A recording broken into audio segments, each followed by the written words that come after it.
I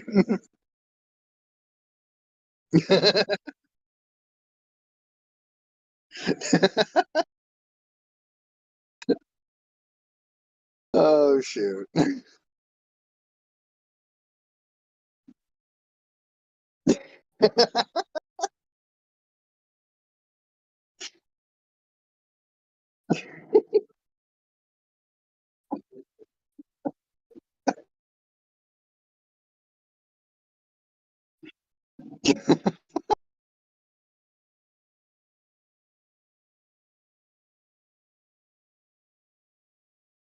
Yeah.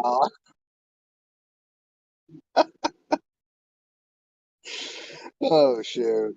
But yeah, no, the yeah, no, I was like I follow a lot of different people on Twitter and other social media who are trans, and one person that I follow, and even though I don't necessarily agree with her on a lot of things, I follow Stacy K a lot on Twitter, and she lives obviously in Kansas City, Missouri. And so she was actually the one that I heard, or kind of heard it first, and then I heard it from another um, popular trans Twitter user named Aaron Reed. And yeah, it's just the what's going on in Missouri is just it didn't it goes to show again, this is why bourgeois democracy just does not work, because it's like they don't even have to legislate things into existence and to basically, well, to essentially take away our existence.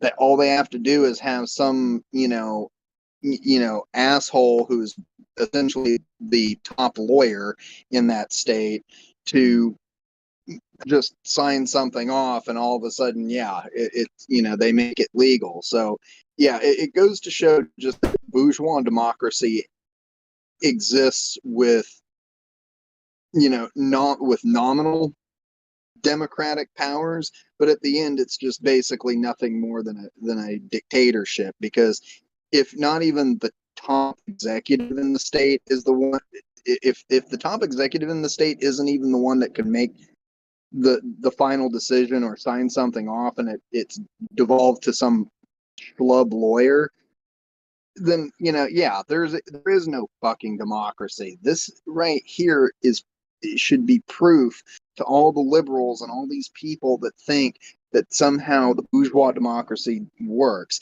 It doesn't.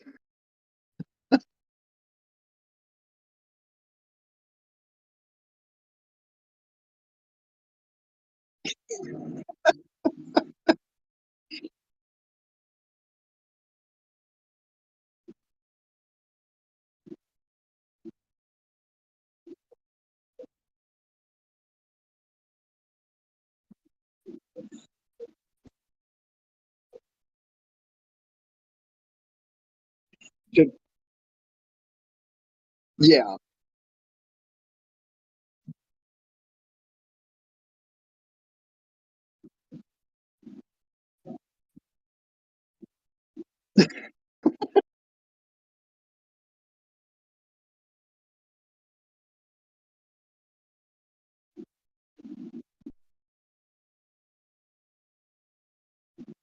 yeah,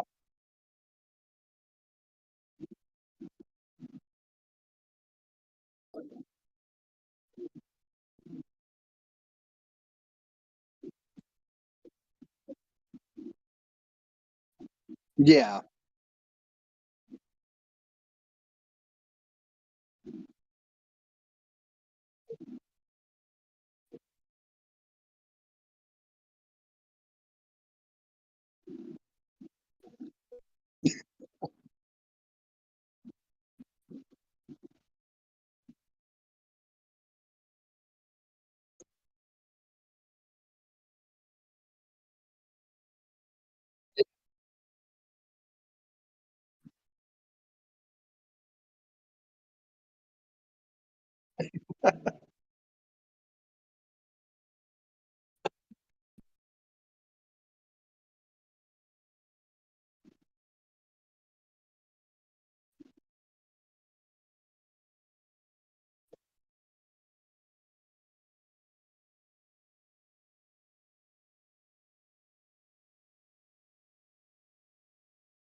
Oh. I mean,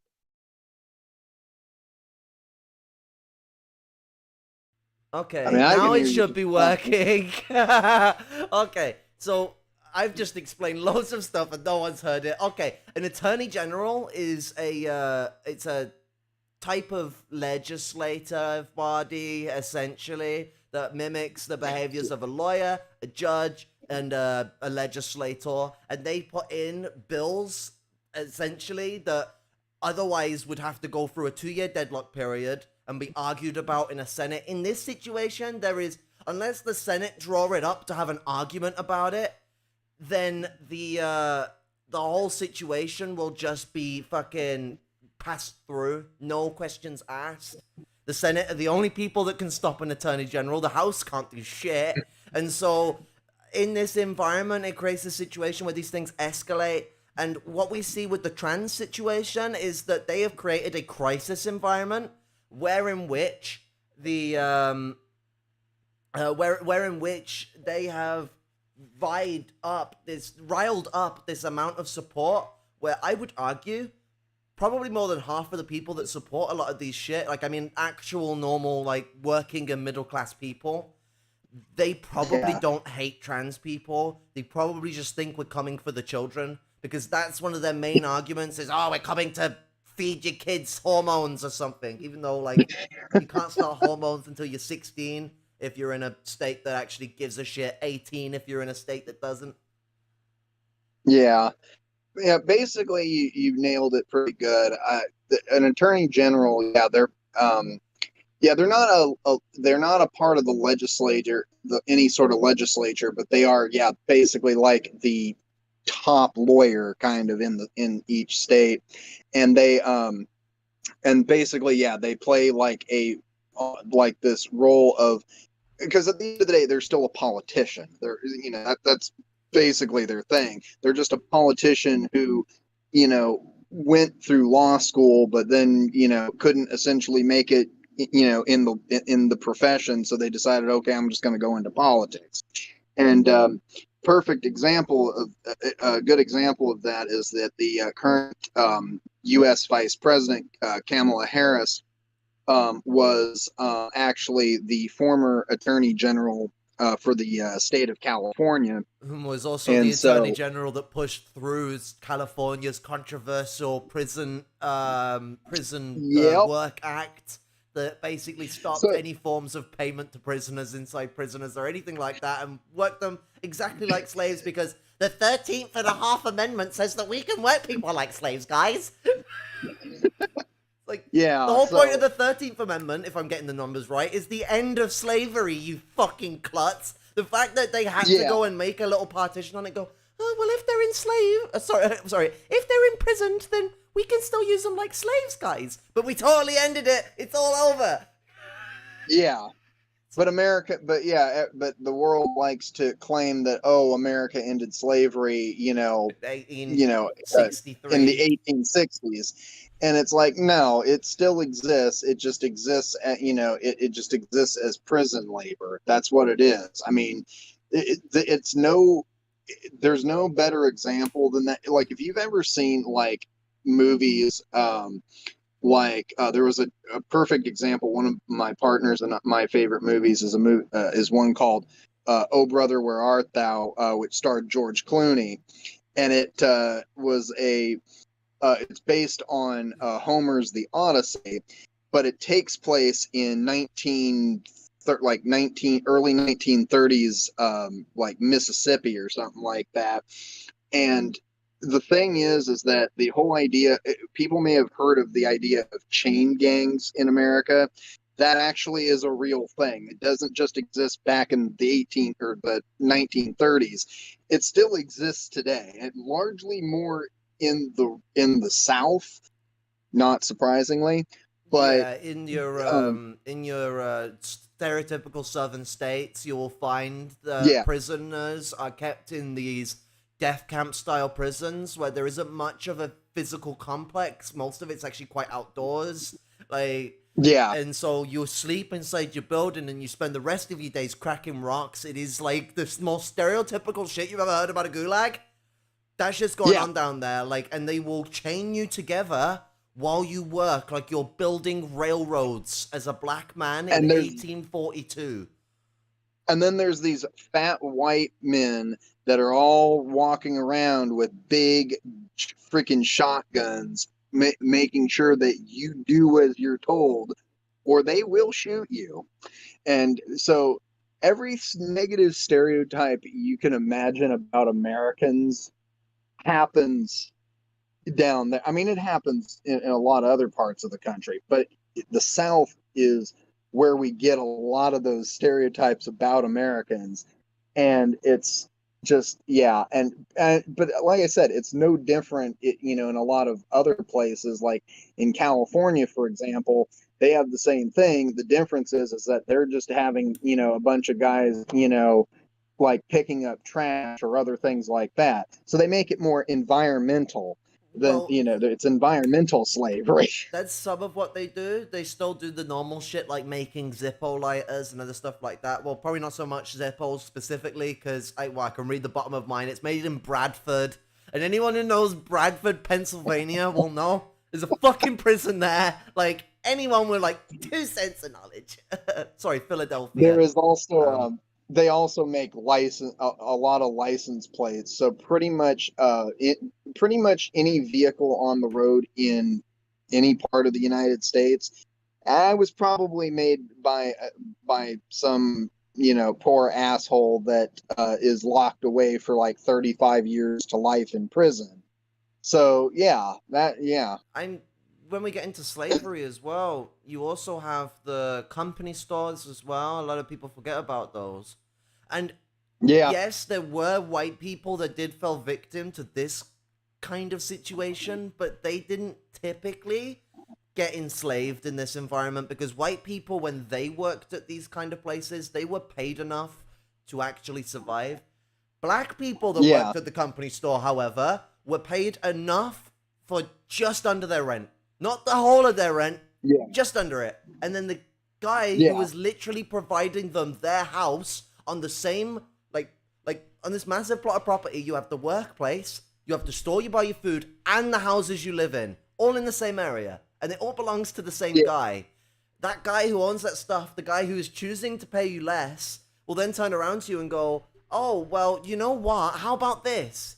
If you borrow the money off me, how about this? I'll provide you it, and you can have as big as a tab as you want. You don't have to pay it back for years. That's my promise to you." And there's black people to this day that are still paying off capitalists that they had come in debt to almost 200 years ago now.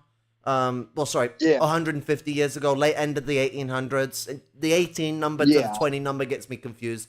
But what's it? And then you see that change in the 20th century, where the company stores start to be no longer a thing that's going on. Plantations also, as well, was another way slavery was done. That starts to drop Uh, down and weep are out. It still exists today.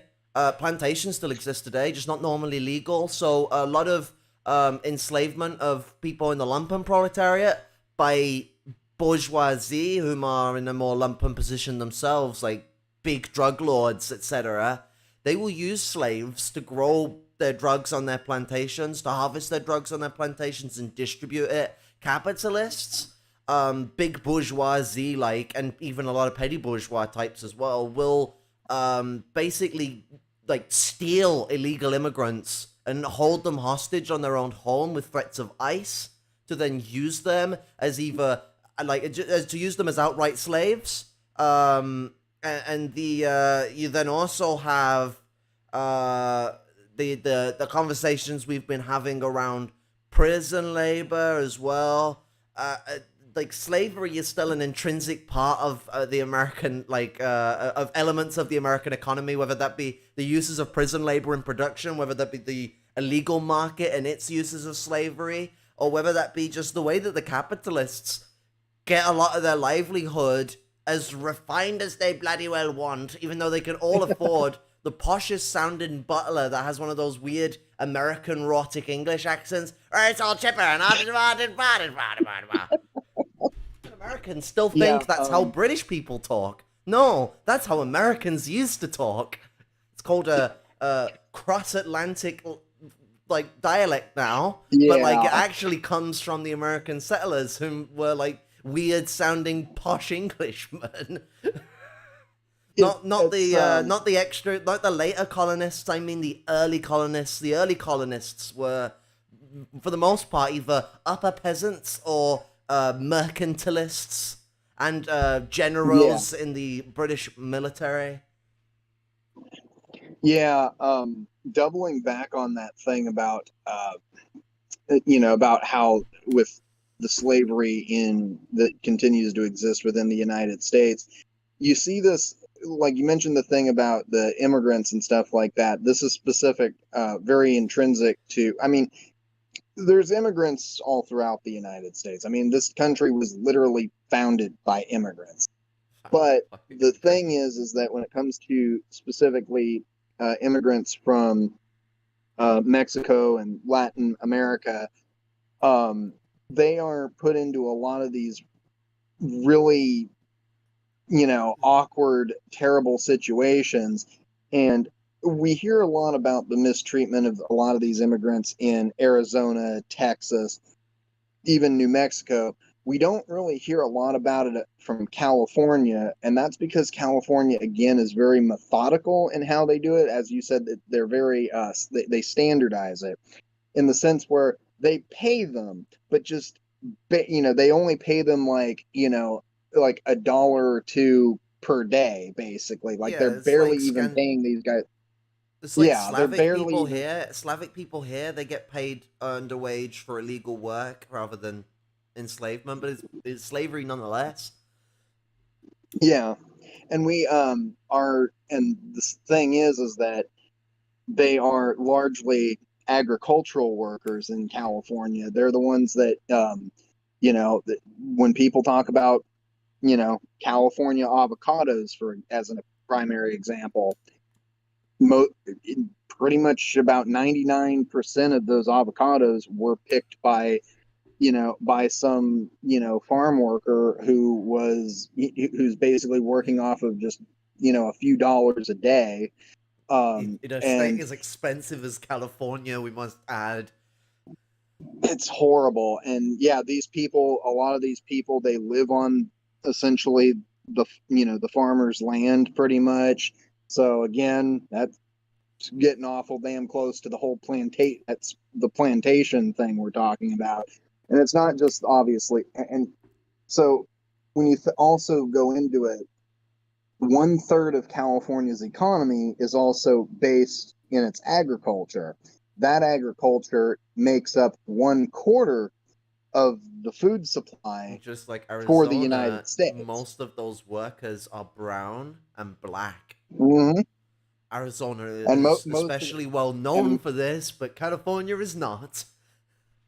yeah, California is, and the thing that's also very ironic about that whole situation is the fact that just about, I think it was about mid 2000s. I don't know the exact year, but essentially Latinos ended up making up the slight majority of of the population in the United or in California.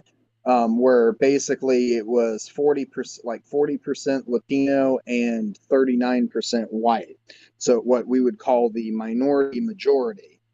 And and but yet be, so basically you really kind of have a quasi almost like a quasi apartheid sort of situation going on where the white bourgeois are the ones in control of a lot of the economics and social policy and stuff like that, I whereas a lot of Latinos are still being, you know.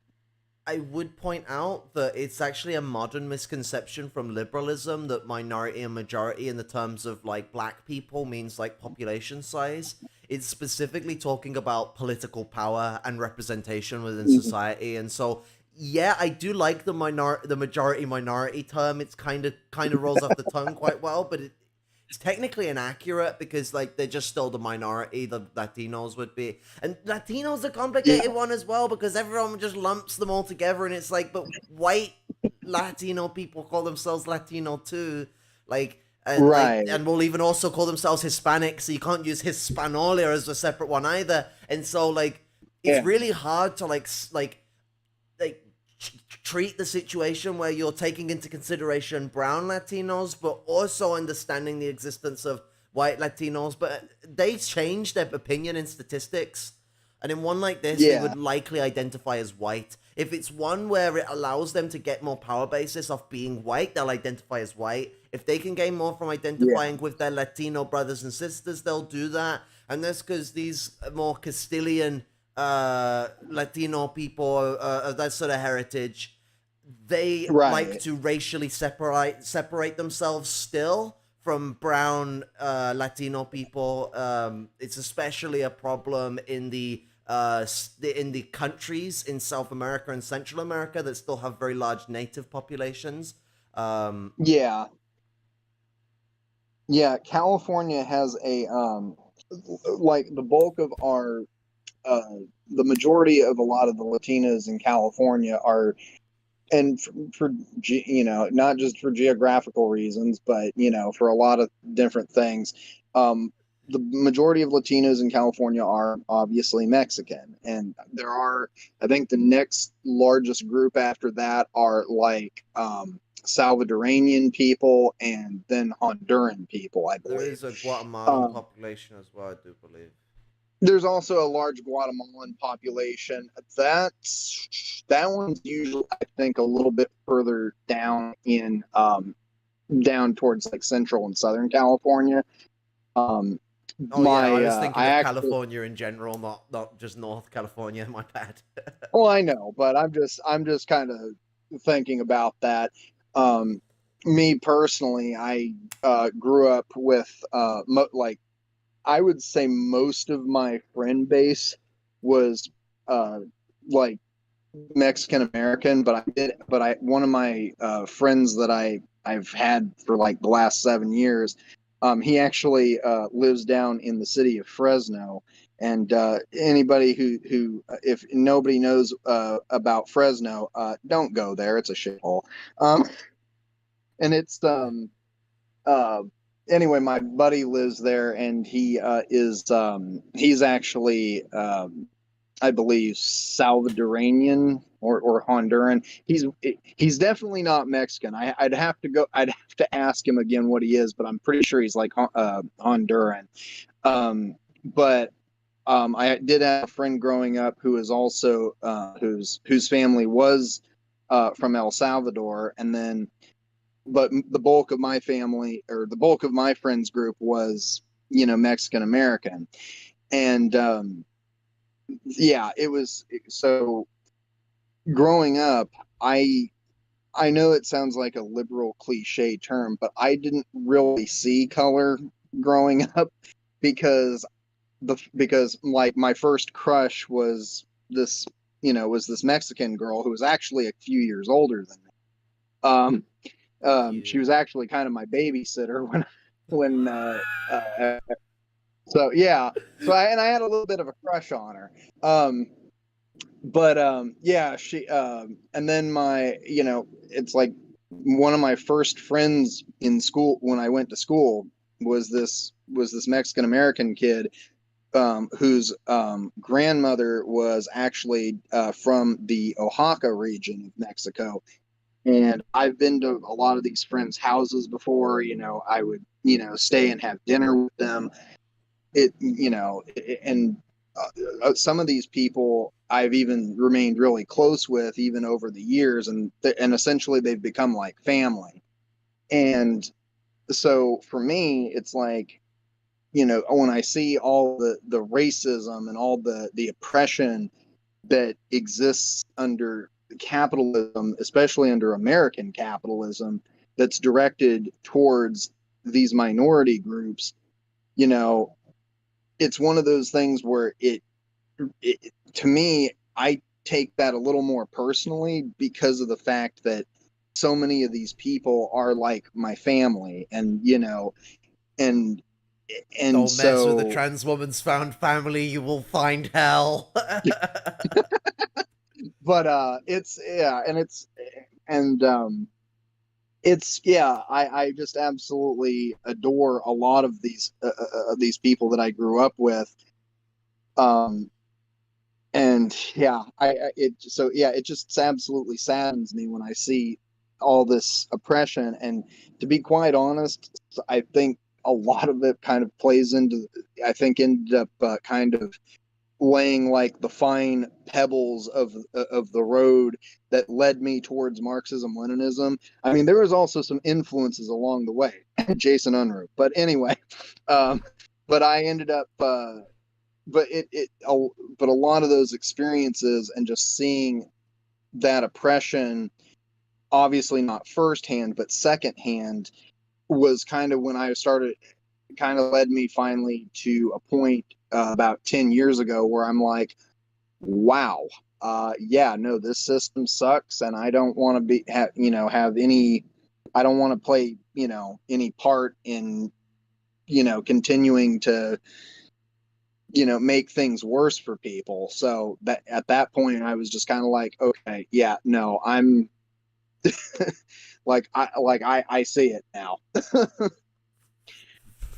Flor- And yeah, uh, um, Florida, Florida just passed bill that allows the state to take away trans uh, children from parents and make them wards of the state. oh God. Oh my god. See, this is exactly what we're talking about. It's the rise of Nazism, and I believe wasn't it George Carlin, I believe, that once stated something along the lines of how when fascism comes to Come for America, the it'll be, children. yeah, when fascism comes to America, it'll be, wrapped in the flag and carrying a cross. That's literally what we've been seeing for, well, we've been seeing that for a very, very long time. I would definitely say that the modern the modern form of American fascism, the seeds were planted when Richard Nixon was in office in the They 70s, all and idolize him openly as well. Ooh, yeah, and I would say that the water, the fertilizer, what really made those seeds Reagan. grow, happened in the 80s under Reagan. And then that whole Republican revolution in the 90s just basically, Changed the Democrat Party into just another Republican Party for quite a yeah, while. I mean, like, they both kind of changed a bit. They both reached this weird middle ground on modern form of neoliberalism, because neoliberalism actually comes from the 30s. Like, it's not actually that new of an ideology. It's changed yeah, so much since then, and it was originally called ordoliberalism, and they are different. Like, what we call neoliberalism is a separate thing, but ordoliberalism is the OG neoliberalism and where a lot of it's based from. Ordoliberalism got a lot of yeah, its ideas from the Nazis. Like, they were trying to yeah, compete and they copied ideas from them. They took the textbook and that little copy. And after the war, because they lost against the Nazis, they copied more. And because the Ordo Liberals, which was also their party was filled with a lot of former Nazis after the war, were the ones who were in charge of West Germany. And their Yeah. experiments, because everyone thinks it's Pinochet's experiments. No, that contributed with Freeman and all that stuff, but like, it's the you have the German experiments in the 50s, and then British corporatism and things like that that have had massive influences. Because the British openly experimented with corporatism in the 50s, 60s, and the 70s before Thatcher. Thatcher was a change to that, and that's where it moved towards neoliberalism in Britain. Corporatism was how we handled social democracy, which is also the same way America handled social democracy. Let me translate what corporatism means. Fascism! You're welcome. Yeah.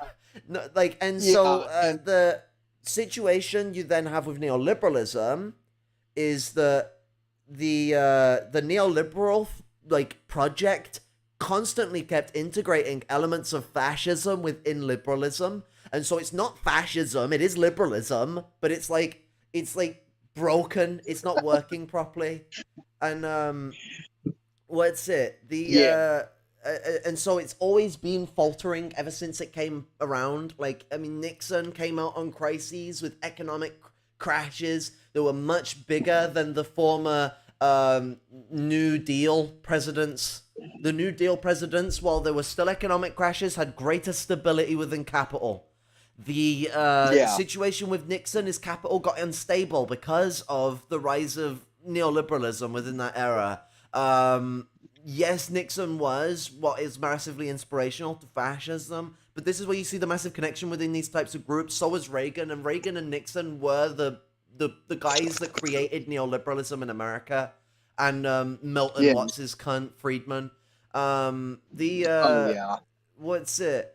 Oh, and what's her name? Wicked Witch of the West. Caleb Maupin likes to go on about her a lot. The Do you know what's the worst thing? I remember the name that she changed from that it would be offensive to call her by easier than I remember her actual name, because I learnt about her in school.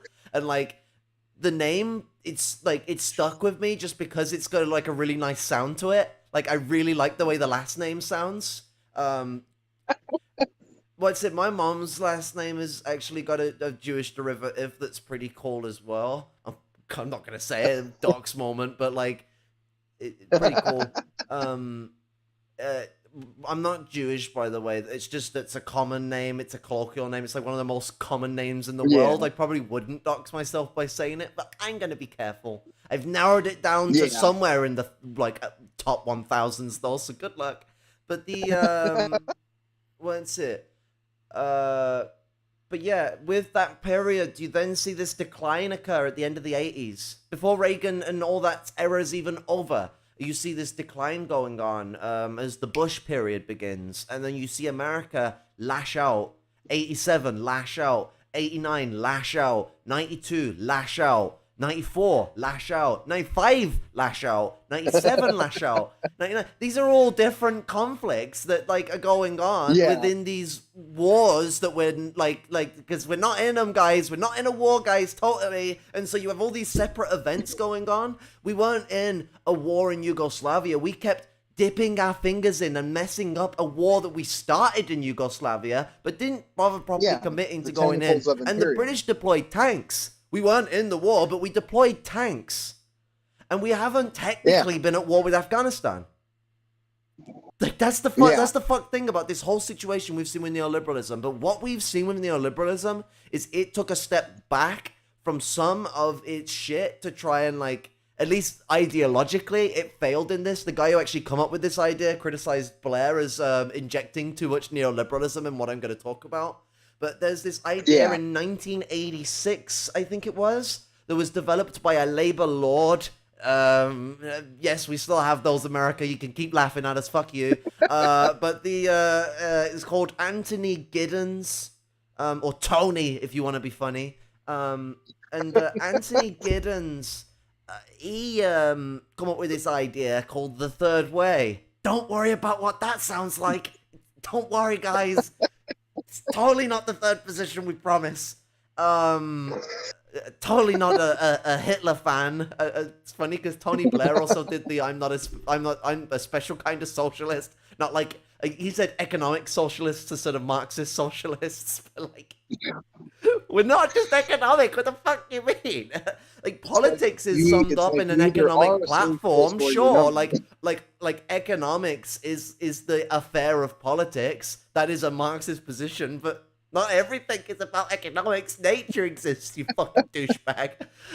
But like it is a part of the fabric of human life, and these people trying to separate that are kind of hilarious.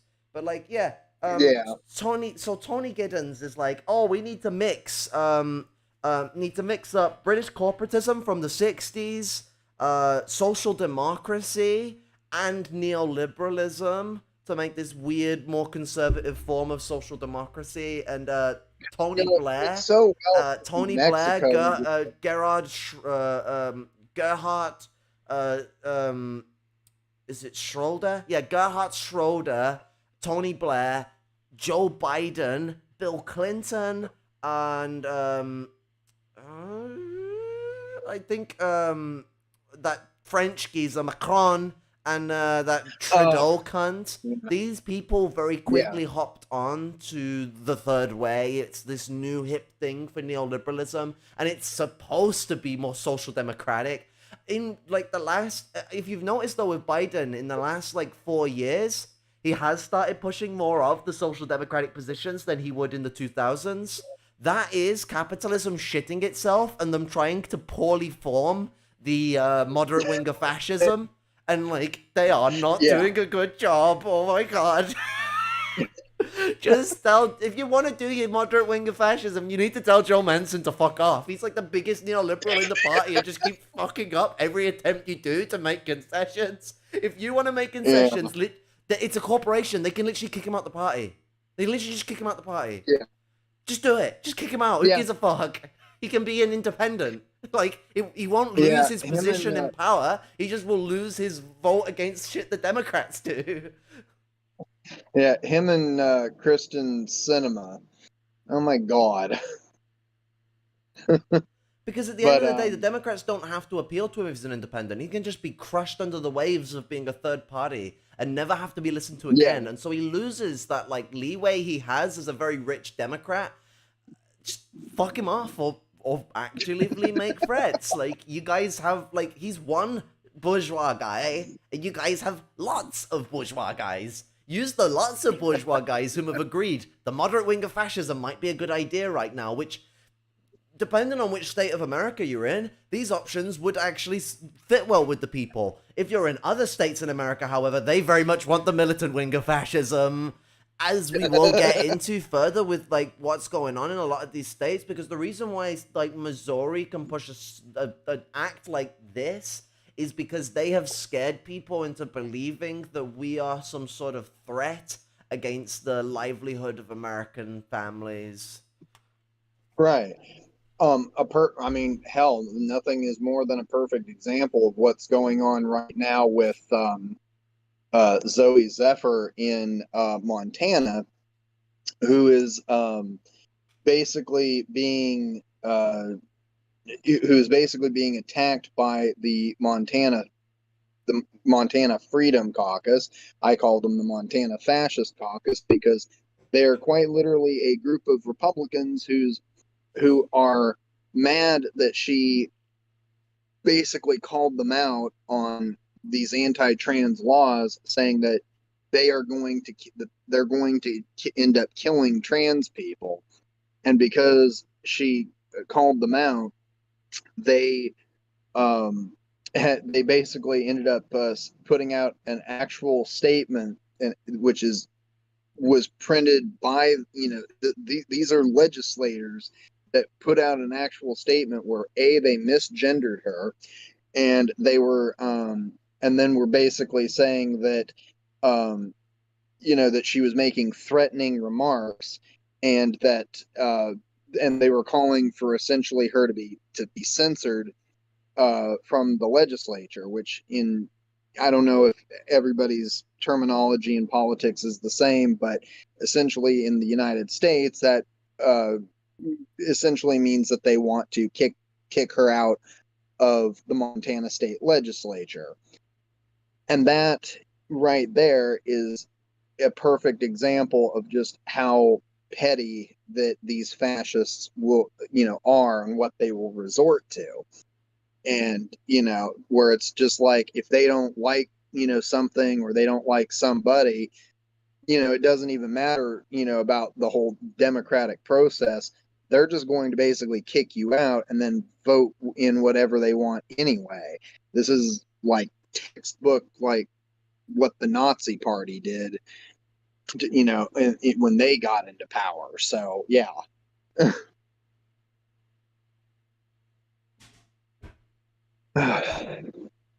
It's absolutely insane just what these people will resort to. And what we're seeing going on in Missouri, well, what we're seeing going on even in Florida and Texas, is the same type of crap.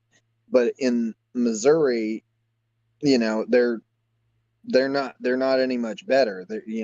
Missouri has, just like Texas and Florida, they have a majority Republican legislature, and if they want to, they could just basically, you know, they could ban people from, they're from coming into the house of, into the legislative house.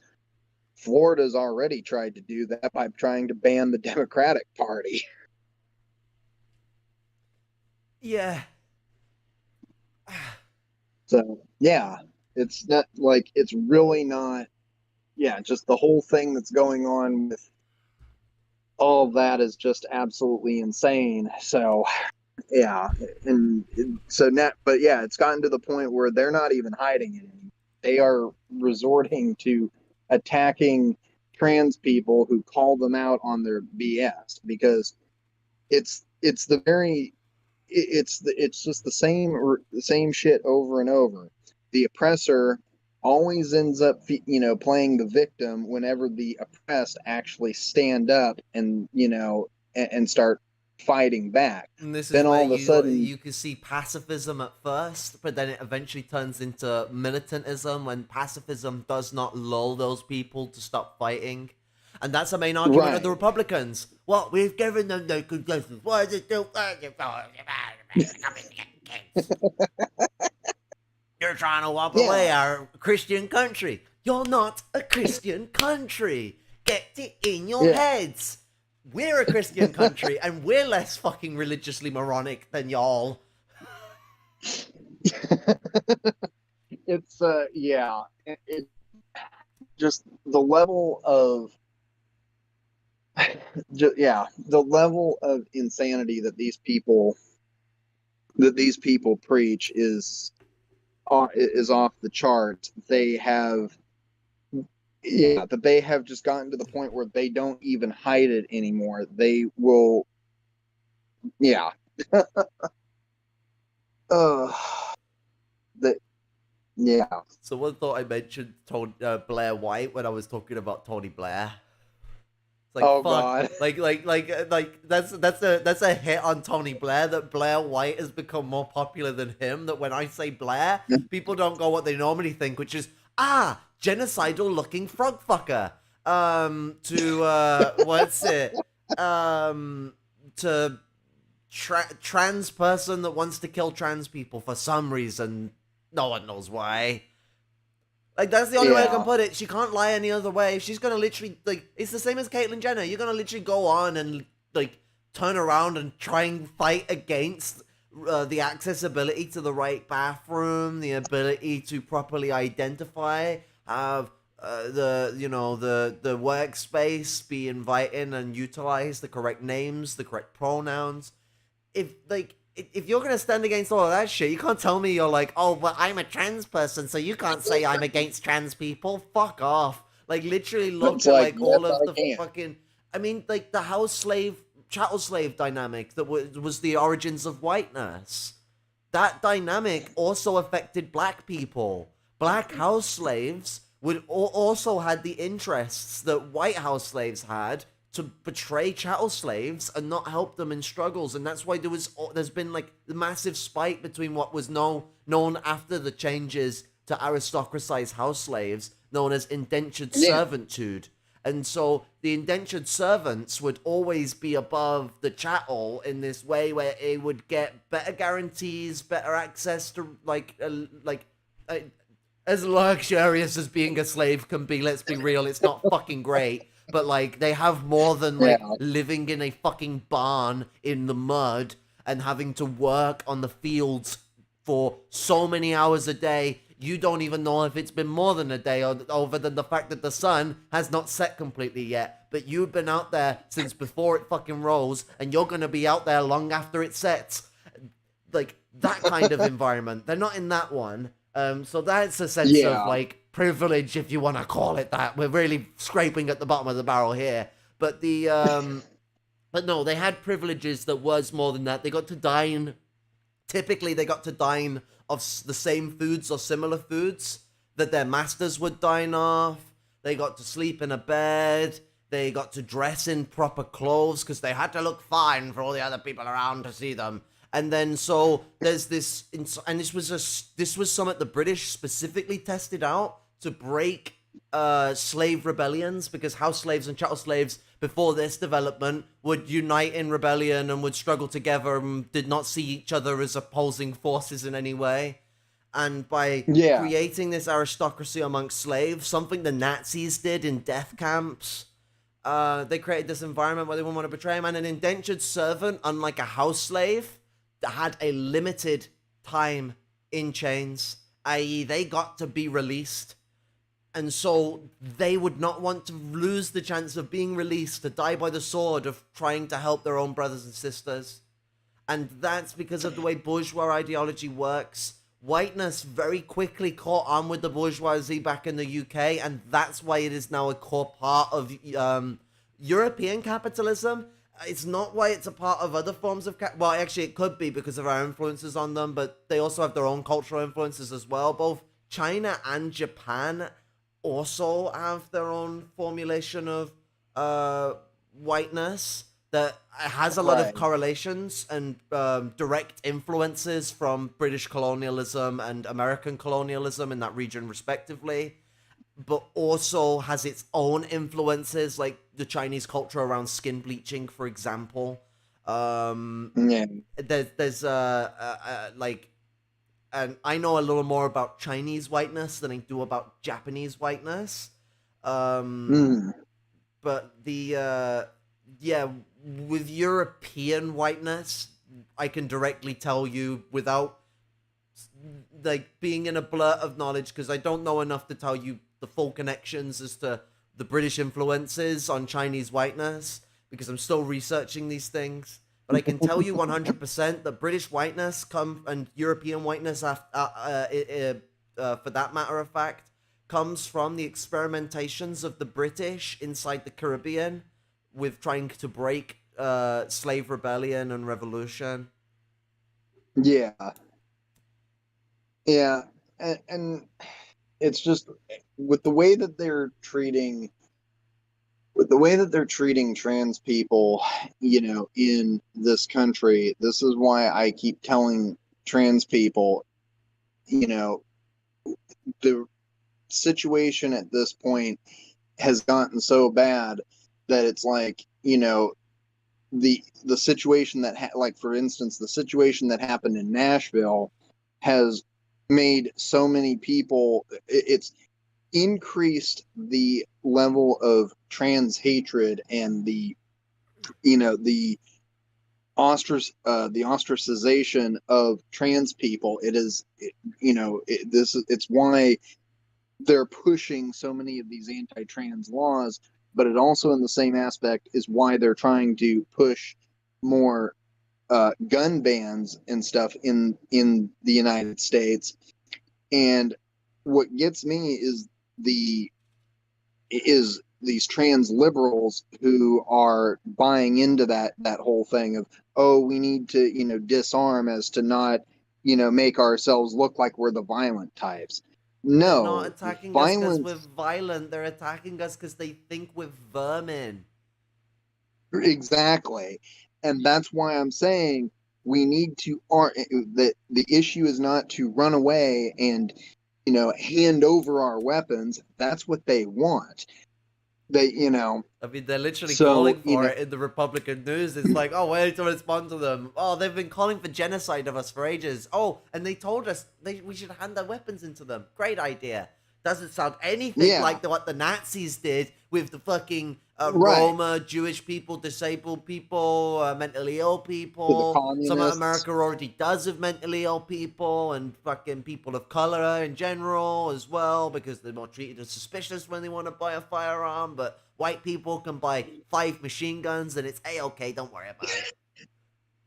Unless you're in Yeah, and so California, that's then you why I have to said, get some like really weird kind of like weird rifle yeah, that is what's it single loaded, because crazy liberal well, laws that all they allow is the very very well armed fascist police force to go back to its yeah, ways of killing as many black people as possible.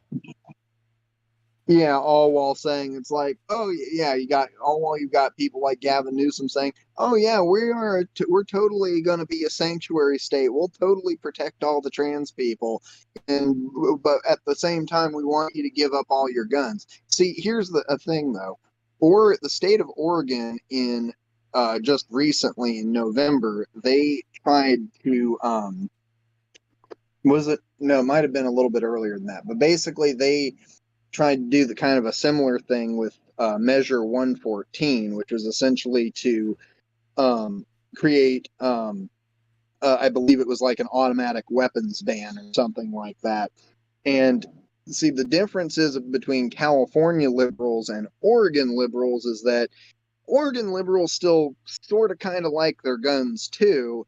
And so a lot of people in the state of Oregon were just kind of like, no, and so basically there was like some judge or couple of judges or whatever that basically have put a block on the law. So right now it's not going through at the time that it was supposed to go through, But it might and go through at a later date. it'll probably go through somewhere down the line because eventually the bourgeois politicians are going to have their way. Usually, But though, it's these one of the, blocks end up lasting like 10, 20 years. I mean, a lot of the abortion bills that are coming out now was stuff that was blocked in the 80s and the 90s and hasn't like resurfaced until yeah. now. And it's not a new bill, it's just the same bill, not even like, it just re-brought up. It's like, oh, well, we had that bill, can we talk about this, Governor? Can we maybe get this going through the old Senate, Rooney?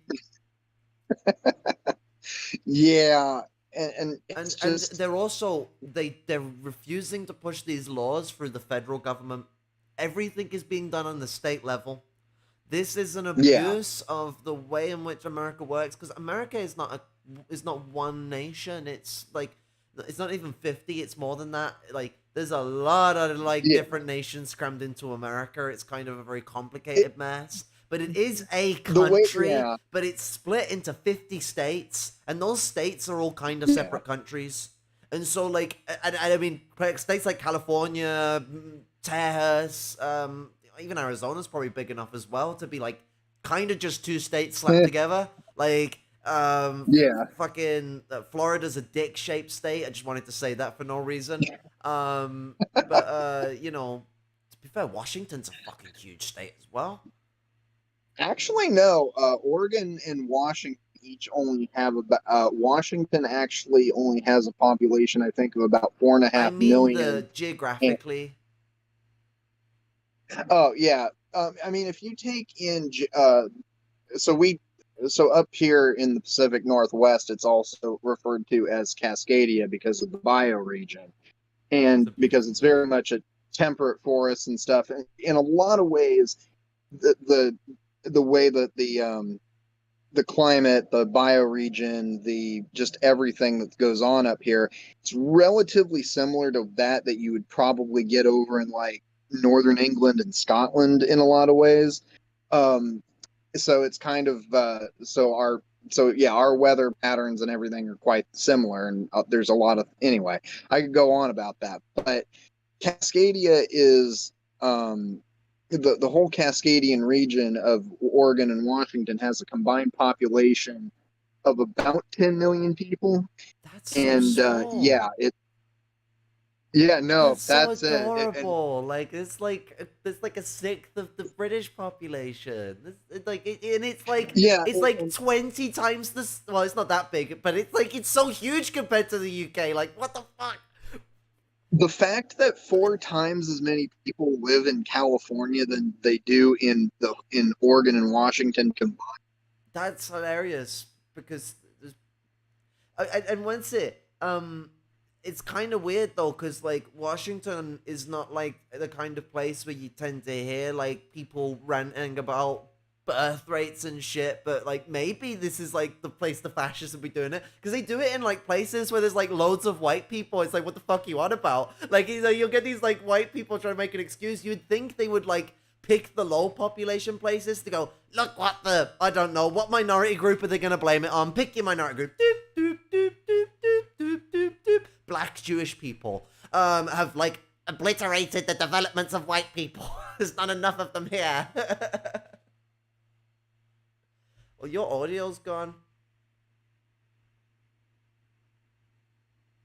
Discord's malfunctioning.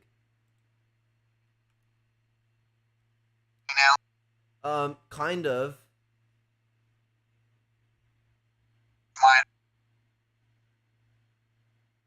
We're having some internet difficulties. What's the region set to?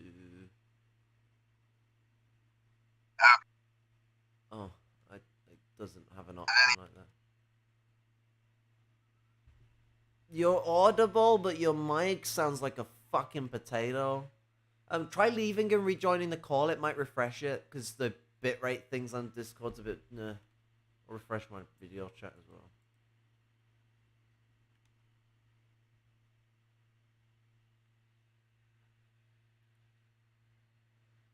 Technical difficulties. Communication breakdown.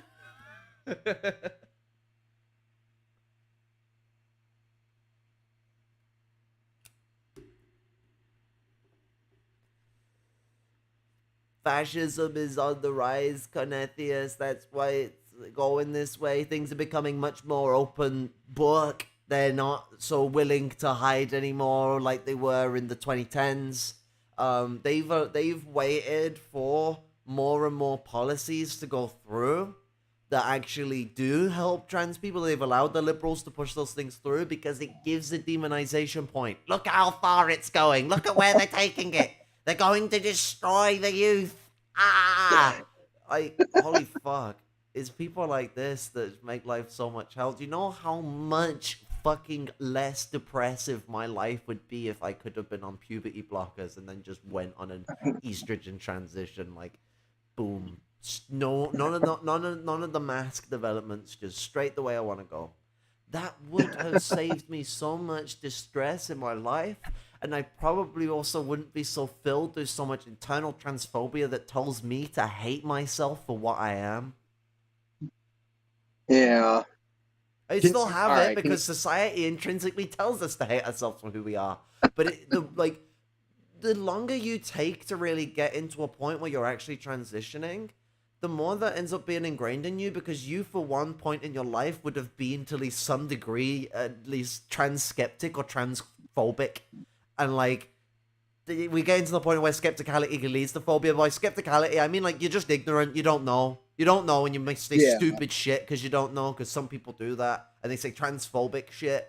It's like the not racist position. Like you're not anti-racist. You're not racist, and so because of that, like you like say some racist shit sometimes and need to be told and taught and shot back because don't fully understand. And then you have like transphobia. And so with the way I was brought up in a very toxic masculine household and I was attacked for being quite effeminate. I used to even be called a twisted version of my own name into a feminine name as a way to attack me. It's kind of funny that because like, you know, I was always in a situation where I knew I wouldn't be accepted if I did come out anyway. It didn't like make the environment in any way comfortable because I had my first sort of realization point at 5 and I kept flashing on and off, dissociating, realizing again, dissociating, realizing again because the environment I was brought up in, I would be disowned probably if I tried to come out as trans as like insane or fucking like Yeah. I don't know. Or Real I quick, would probably what's it? I'm pan, so I can use the word fuck y'all. I'm gonna say it. I would also be slurred as a faggot. yeah, You I have to tell people that you are like pan or gay, or the people will fucking like jump down your throat. Like there's some people who like get a bit too like antsy about people of certain groups using slurs for their own group. Like I will, if I have to in a situation, if I have to talk about an ableist slur, I will just say it because the things have been used against me. I fucking have that right. So fuck you. That's I'm a bombastic bitch. Like some people love it, some people don't. It's just to be fair, I'm trying to sort out a lot of my bombasticisms, but I won't take it out on my humor. My bombastic humor helps keep me a good smile on my face in stressful situations. yeah, my transition kind of only came because of the fact that I I think I started having like my first realizations that I was trans maybe around, I don't know, three, four, five, something like that. Because Usual age. yeah, I mean, I know that this isn't like intrinsic to it, but I definitely knew that from a young age I was more into feminine things where like I liked playing with Barbie dolls over GI Joes and stuff like that. And when I did play with GI Joes, I would strip them completely naked and I would make them do some interesting things. Um, You're I like my didn't know what those sister. things were, but I was making them do it. So I was, so yeah. I knew, so that was a sign that I knew I wasn't completely straight. And and then as I kind of got older, the more I just, I, had like not necessarily fantasies, but they were more just like I wish that in a lot of ways that I could, that was a woman, and that I wish that I could, basically get pregnant, etc. And it's one of those things where, that kind of carried into adulthood, and now I don't really want kids. I mean, I still the weird thing about me is I have this weird conniption where I don't want kids, but I want the like experience of being pregnant and having a kid in a way. And it's because I suppose in a lot of ways it's kind of like that feminine urge to want to give birth. But it's one of those things where it's just like, um, but but in all seriousness, I know that I would not make a good parent because I've helped raise a sister. I helped raise my younger sister through the first 5 years of her life, and no, I do not want any part of that because kids are a nightmare. Um, and I would argue otherwise, but I have like this really, really powerful maternal instinct, and why, like, I will be the stereotypical Irish bitch about this because fucking what's it? I would love to have a fucking huge family, like massive, if I fucking could. Um, I yeah, they don't I let you yeah. adopt kids like that normally, though. Like, you would only normally get like two or three. Otherwise, they'll start saying your family's a bit too unstable for you to be adopted. I'll be like, no, no, no, to be sure. I'd be like, I mean, in my family, we're all pretty nuts. I mean, my mom's literal motto for our family is that I shook the family tree and all that came out was nuts. And that's literally because, my uh, my great great grandmother was, she was kind of a bit of a jokester, and she was always kind of inappropriate. And to be quite honest, I kind of feel like there might have been that might be where the genetic autism might have come from. I mean, I'm sure it's been in our family DNA for a long time, but I'm pretty sure that same with mine. great great grandma was autistic. And then my great grandmother is a conservative Lutheran. Um, so take that as you will. My grandmother ended up, hating her life so much she devoted her career to working for the state of California as a Ooh. psychiatric technician, essentially taking care of what we used to call the criminally insane.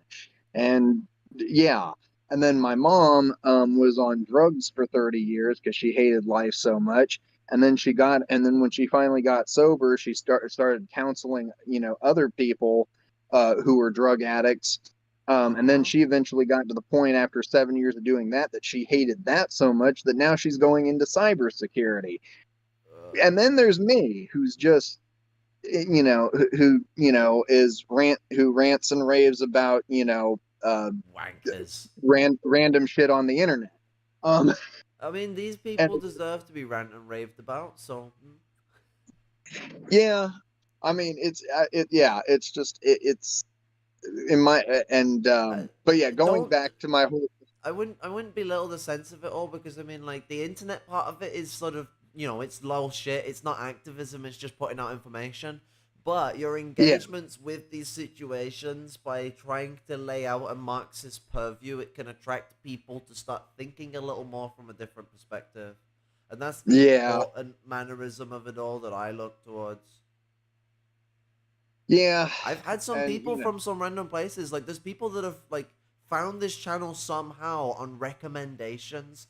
I don't know how. I don't know why YouTube's recommending my channel to people. Is it out of its mind?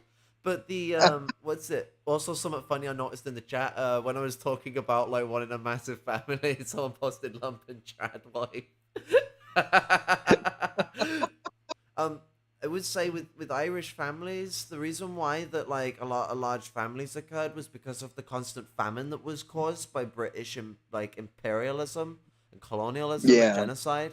And so you have like still kind of like this scar emotion that existed throughout. It's not so much these days, but throughout the 20th century, coming out of the Great Famine into the 20th century, and you got throughout that century, you still have the very scarred Irish people still having quite large families in the especially the first half of this century, because of that yeah, and then like we're generationally scarred now. Like, I may have BPD because of my Irish heritage, and my fibromyalgia comes from my ma side of the family, which is my Irish side of the family, and so it could very much come from that.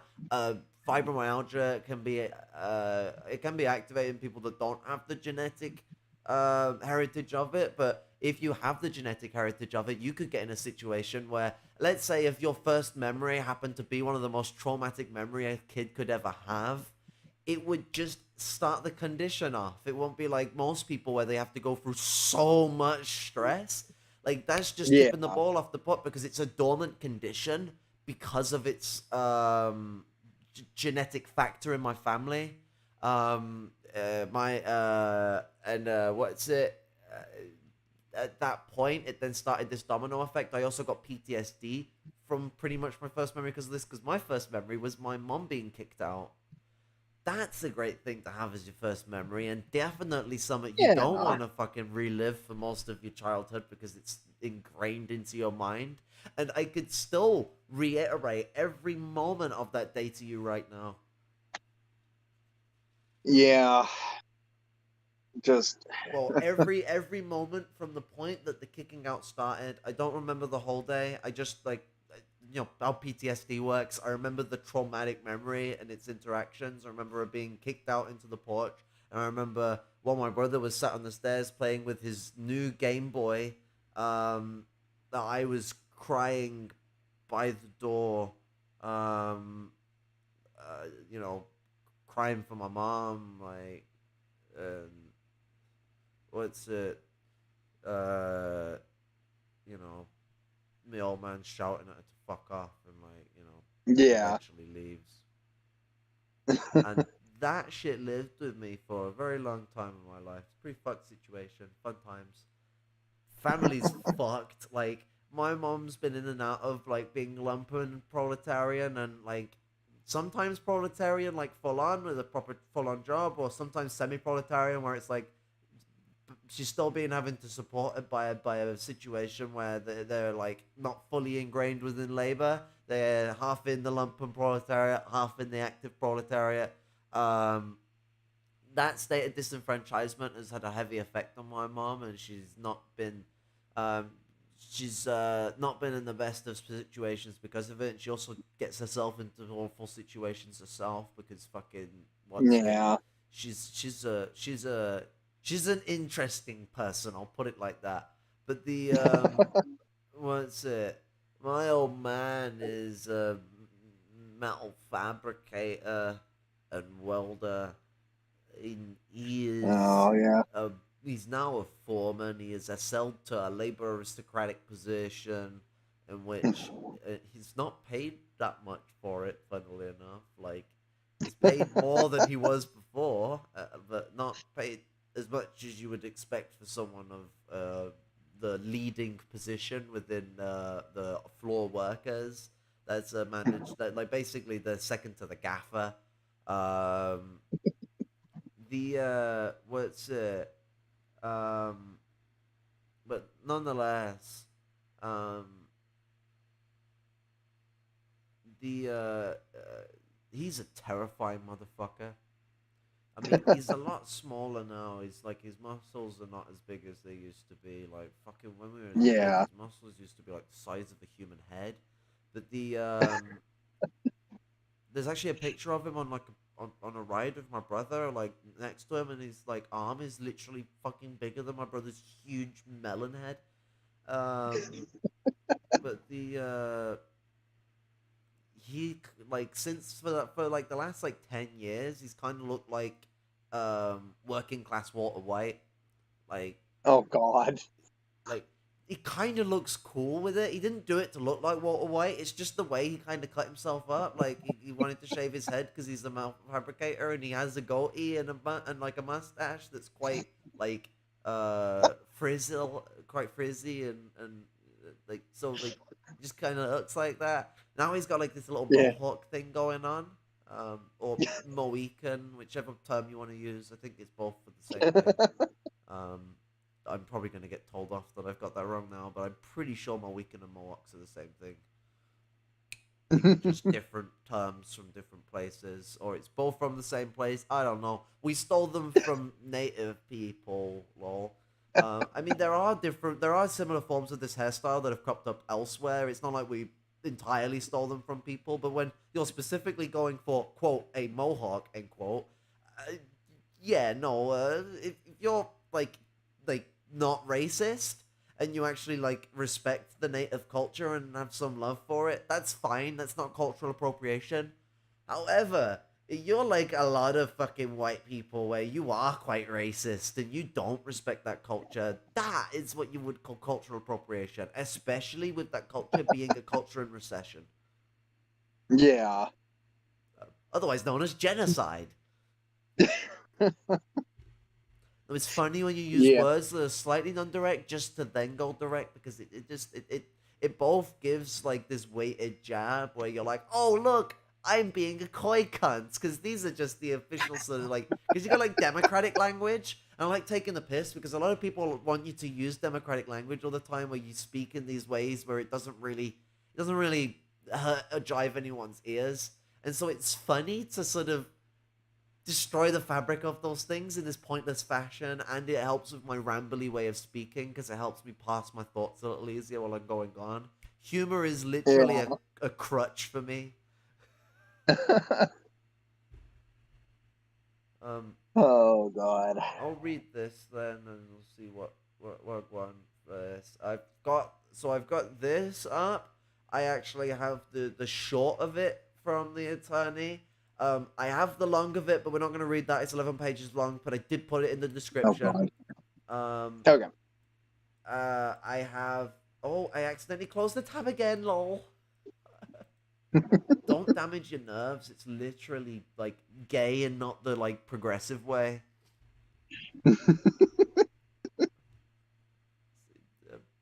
like like if you're from like the 90s or the 2000s, you know what I mean. Like gay just means Yeah. everything shit. But like if you're like from like the 2010s onwards, or like I don't know, the late 2000s onwards, you're probably confused. Yeah. I am. I am a I am a child of the '90s in California, so I'm yeah. Oh I mean, what's it? God. What happened to like California as well? Because the Los Angeles, San Francisco accent has changed a lot to how the actual Californian accent is. Everyone forgets about California gold because that's really the Californian accent. It's a little more similar to like the country side of the accents you get in the Yeah. rural areas of like Arizona and Texas. A lot of people think that in Texas and Arizona that like everyone sounds like those sort of shindig people, but you have a lot of like, I guess for lack of a better word, Californian sounding people because the accents are derivative from very similar places. California's is slightly Right. different. It's actually got a little more of a chipper tone to it. I don't know what cultural influences as to why, but I do know that the southern western accent is heavily influenced by Scots Irish and English. Yeah. Um, and what's it? Wouldn't surprise me if there's some German influences because there's a lot of that in America. But uh, literally why a lot of the spellings are the way they are. The Germans basically returned the German words back to the way they're spelt, like without the U's in them. Because labor was Yeah. originally spelt the way you guys spell it. Like, I'll still take the piss out of you for spelling it wrong, but y'all are actually spelling it right. At least as for the way that so modern English was written in the north of England, not the south of England. What we speak today is not traditional modern English; it's Queen's English. I'll explain the differences.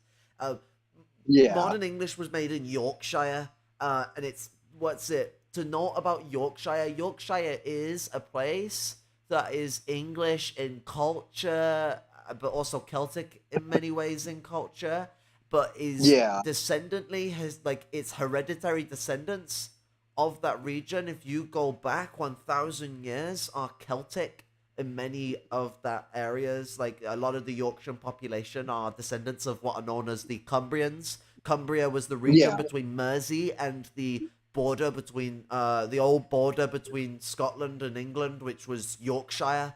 Yeah. And so the Liverpudlians are an even more complicated one because Liverpudlians in general also descend from Cumbrians, but then you also have the Liverpudlians are also part Cymric as well, which is what people will wrongly call the Welsh. Wales is a slur. It's actually known as Cymru. And Liverpool is the official northern capital of Wales. Is the statement that will be said. And so we Yeah. joke in the diaspora here, like me and a couple of an Irish pal was telling me about it with one of his Irish pals. He also jokes about it. We have this agreement that Liverpool is the eastern capital of Ireland, the unofficial to make it rhyme with it, but the and so in Liverpool you also have the Scouser population. Not every Liverpudlian is a Scouser, but every Scouser is a Liverpudlian. Every Scouser is also Irish.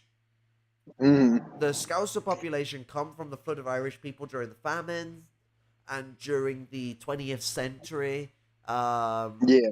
where massive flocks of Irish people moved into Liverpool and integrated and became the Scouser population. Scousers are still racially stereotyped to this day based on their Irish accent, their,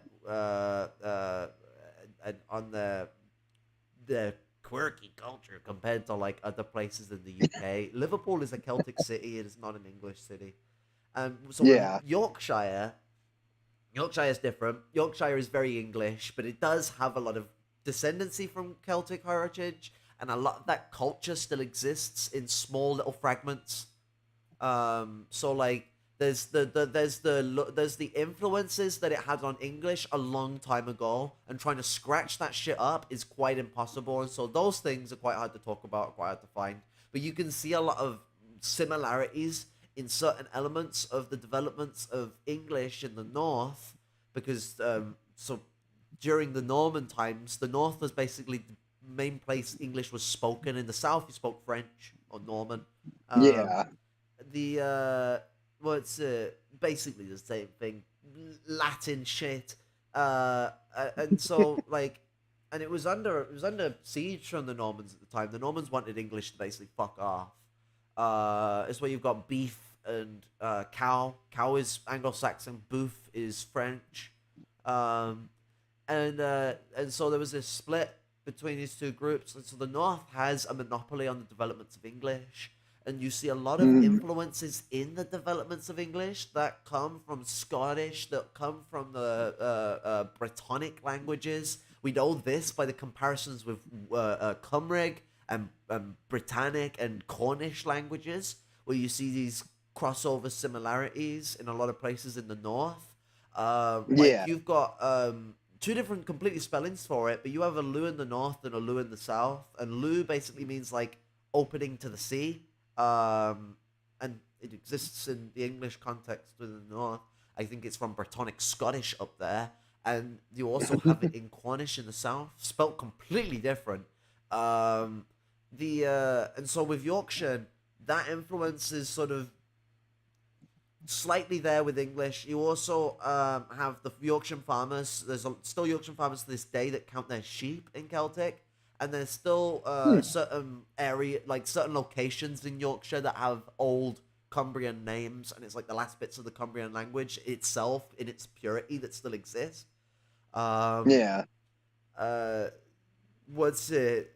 Because anything else about it has just been completely like melded in with the modern culture of English within that region, and that's changed a lot. Yorkshire dialect is not spoken as much in Yorkshire anymore. I think it's like 40% of the population or something like that speaks Yorkshire dialect. yeah, So like Cumbraeg, like fucking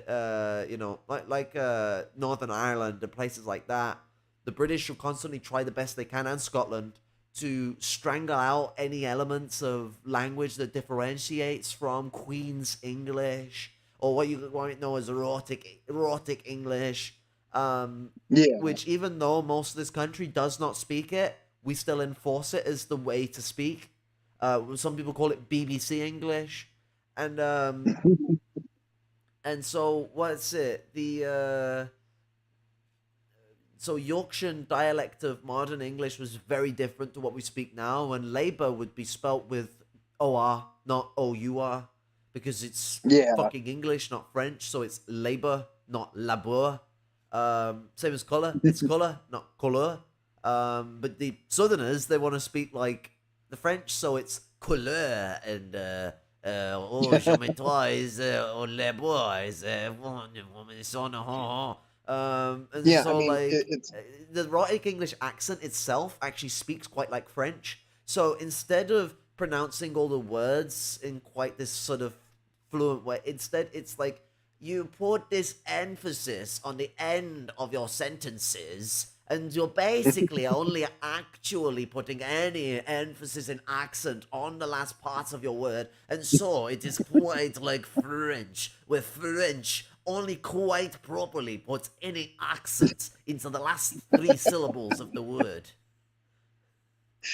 yeah. I was gonna say as far as like the spellings and stuff. See, in the United States, we Save money. spell yeah, we spell things like we spell things with the or suffix, and instead of spelling things with like the re spelling at the end, like theater or whatever, we spell it Although that's sort of changing now a little bit because Wait, are you especially reverting back to RE? kind of in a way. That's It depends on kind of like the venue and stuff like I that. mean, But it's yeah, the there right are. way to do it. I hate the way you guys do it. It hurts my brain. I know it's kind of easier for like dyslexia, I guess, but it looks so much better when it's centre. Hey, we must go to the centre. It makes me feel so special. Town center.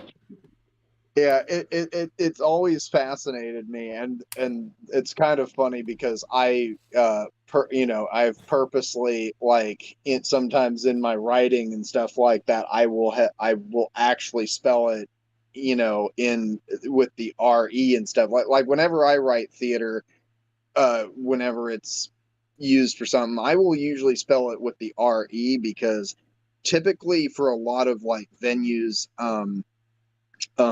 in the United States, um, there's like if you're going to like like a music hall or something like that, like for instance, just kind of like if there's like a concert that's going on at or you know comedy event that's going on at a certain performing arts theater, that will be then they'll spell it with you know the RE.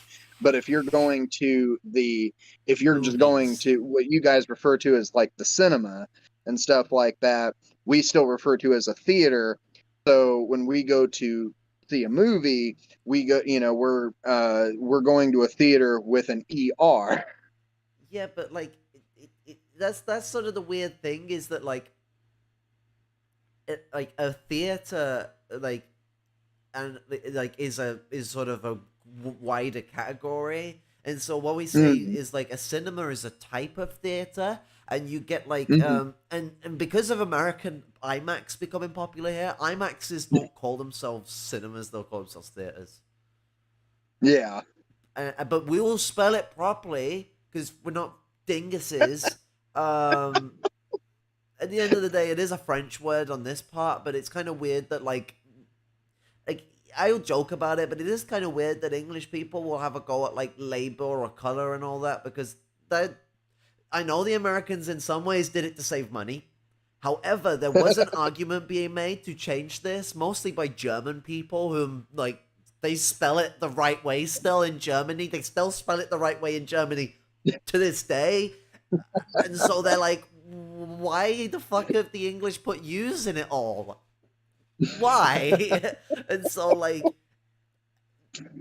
there was already like an argument to change those aspects of it, and like the thing, I don't know. It's like, does America just have like no faith in its populace to get it right? Like, if it's everywhere, it's ubiquitous. We literally I use mean, these words on like most things. When they made these decisions, like electrical trams and stuff were starting to become a thing, as well as electrical powered buses. They had electrical buses before they had petroleum cars. In the late 1800s, by 1880s, 1890s, you started to get electrical mm, buses.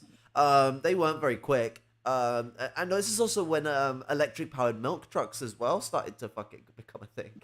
Like we've had yeah. electric powered cars before we had petroleum powered cars. I just want people to know this. Like really important. It's been around a long time. I I've always been fascinated by the differences too between between you know the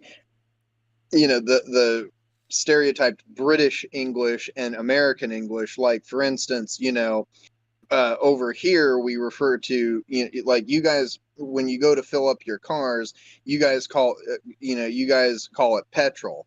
We just Yes. call it getting gas. But then we will also try and say it's not a gas, it's a liquid, and it's like, yeah, you moron, though, because it Yeah, if you could keep petrol completely as a liquid, you could drop a flame in it and it would not go off.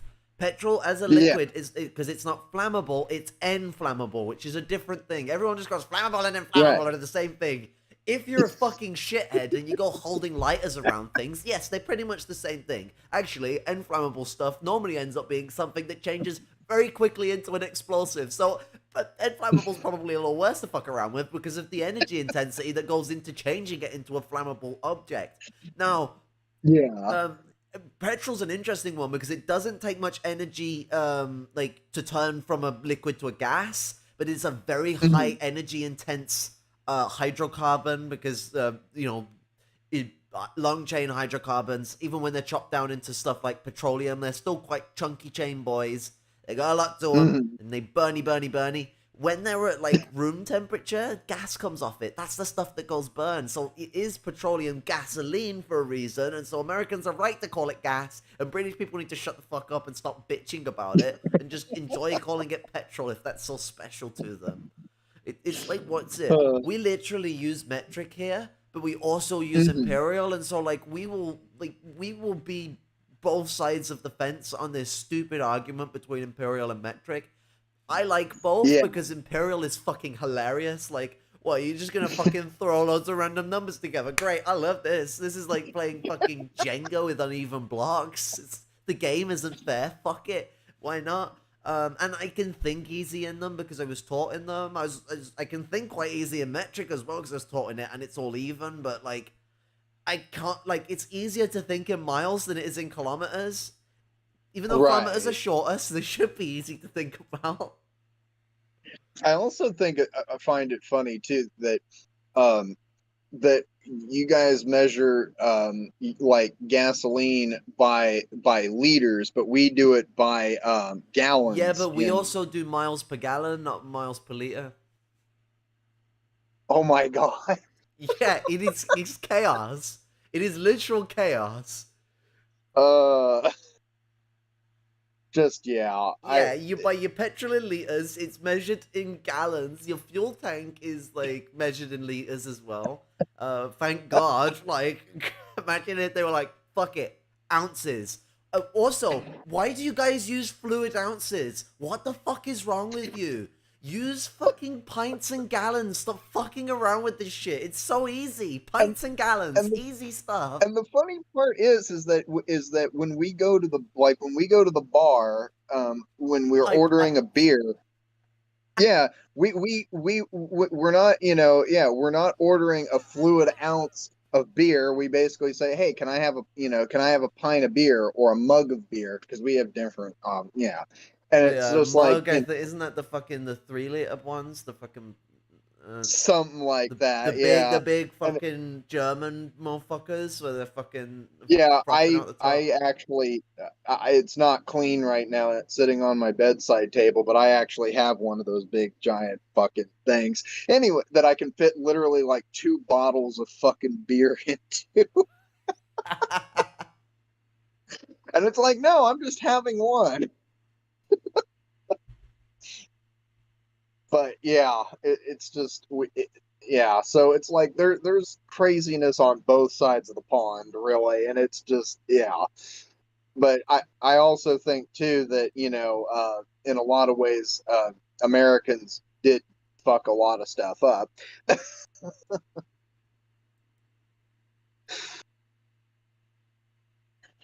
Uh,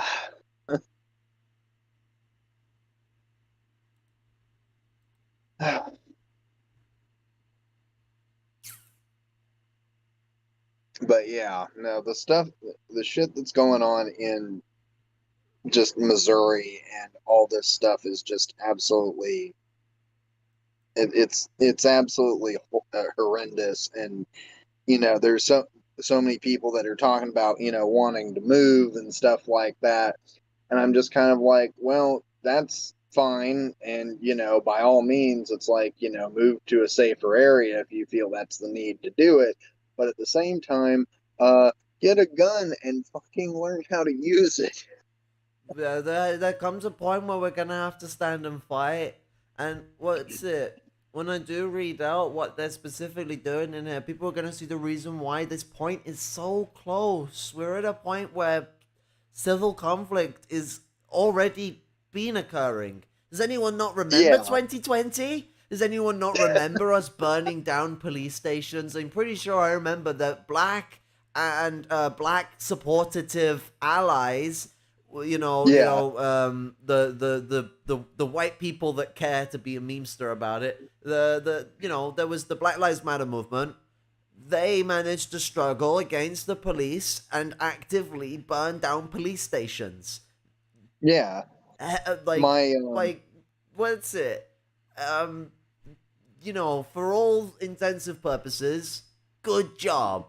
But what's it? There was the big problem with Black Lives Matter. Those people forget about it a lot. Is white people basically found a way to do Black Lives Matter without doing Black Lives Matter. Basically, create yeah. this liberal institutionalized version of it where they don't have to protest because white people were also getting hit by the police, and a lot of them were also getting severely injured, and some of them even killed. A lot of old people got killed, and so Yeah. like they like as the liberal white people were just like, oh well. And so Yeah. basically, then you've just got the socialists, the communists, you got those still sticking around because they ain't going anywhere. Struggle Yeah. against racism is important for the struggle against fucking class oppression. Like, we got to bring the proletariat into unified struggle. That's the whole point of proletarian internationalism in general. Like, and Right. so the you know, we got to understand the nature of the differentiations between so we got sorry we got to look at the then framework now of black struggle in America, where things have been put on the back burner in a lot of ways because the liberals have backed out from the spontaneous movement. It's Yeah. lost a lot of its energy, and so you basically have panther organizations, both the principled ones and the reactionary like ones, and for Yeah. we have a maniac category as well with Black Hammer. um, Caleb Maupin was going on about he's not racist because I'm not racist. I support Black Hammer and do work with them. Um, It's like you're not helping your case. it's like, but like, uh, you know, you've got those organizations that are struggling in this. The new African Black Panther Party is still struggling in the black rights issue. You have Black Hammer is like a racist element within this movement that both pushes racism against black people and this weird hyper hyper masculinized Yeah. racism like this like we've heard the meme of reverse racism, but like somehow actually reverse racism, kind of. It's weird. Like they're doing this whole like white boy submits to me thing, like, but like they do it in this really weird way. But anyway, Black Hammer's their own thing. They're just off in their own category. You have like reactionary parties and principal Panther parties, and some of the principal ones have some contentive issues with certain members and certain problems. But I won't get into that because we'll be here for ages. Um, there's a lot to talk about with the broken up struggle when it comes to like the millions of Panther parties that exist. Oh my God. But yeah, so the black rights struggle has ended up taking a hit back. We can't allow these things to occur. Not only do we need to ramp up support for the continued efforts of Black Lives Matter, something that goes way before the 2000s. It's like the 1992 is where this shit originates from in the Californian riots, Yeah. the LA riots. Um, Yeah. and so what's it? uh, we need to bring our uprisal back to that, but then we need to think about how this translates to the trans issue. We are about to Yeah. come to a point where spontaneous struggle is going to have to happen, and everyone knows it. Either people are going to exodus or people are going to fight. And, like, Yeah. in this situation, if this starts, we need to not lose momentum because we are going to be genocided. In the same way Yeah. that these people also want to genocide at least the majority of black people. They want to go for at least lower class black people, and a lot of the middle class. Upper class black people, it's sort of like from the way a lot of these people behave, they're basically just like accepted as a part of the white structure of things. They've worked their way to being, you know, pat on the head good white people. You Yeah. know, this is what you notice with a lot of black conservatives. They basically like stylize themselves out of being black. They try and like the hair is normally the big noticeable thing with it. Candace Owens and people like that, you'll see them. They'll like go out of their way to make their hair as sort of, for lack of a better words, like white as possible. Like it's this way of trying to like hide their cultural heritages as much as possible and like show themselves as I'm a part of the white people community, guys. Look at me. As they then go and sell their people out to the same community, as they then try and claim to be a representative of black people's voices in the conservative community. Um, Yeah, and it's really kind of the same when you think of people like, for instance, that one chick from TikTok that I was talking about, Kelly Cadigan, people like Blair White, Buck Angel, like these are yeah. the same it's the same similar situation where these are trans people that are selling out their own community, so that they can basically, get like, the pat on the back from, you know, from from cis people, cis white people.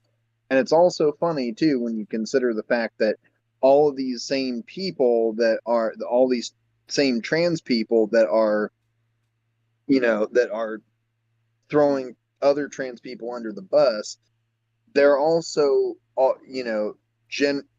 generally white, and it's one Very of well those, off. and they come from a, and they find themselves in a position of privilege, like, a lot of, in a lot of ways, a lot of them, already, they're passing, so they're basic, so, because they have that going for them, they have a general, level of privilege, and then you add into that a lot of these people, the whole point of them having the wealth that they do is from essentially being, influencers, pretty much. That's why so many of them get involved with these far right organizations, because hey, it's, another group that they can pander their influence to, and then before long it's just kind of like, well, since, these are, these people, I'm just going to end up, you know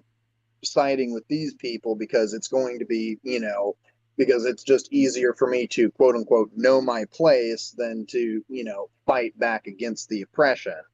And, and that's why, the whole, that whole thing comes back to that sense of liberalism, where, it's just like, it's much easier to just submit to the oppressor than it is to fight. And it's like, our whole, and for us, as, as Marxists, that's, it's the complete opposite. We are saying, no, we don't give in and fight, or we don't give in and submit. We stand and fight against the oppression.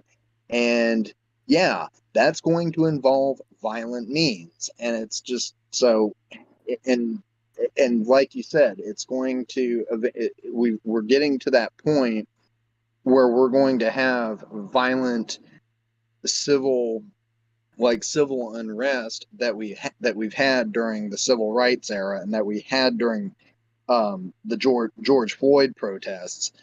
That's going to come to a head here real soon,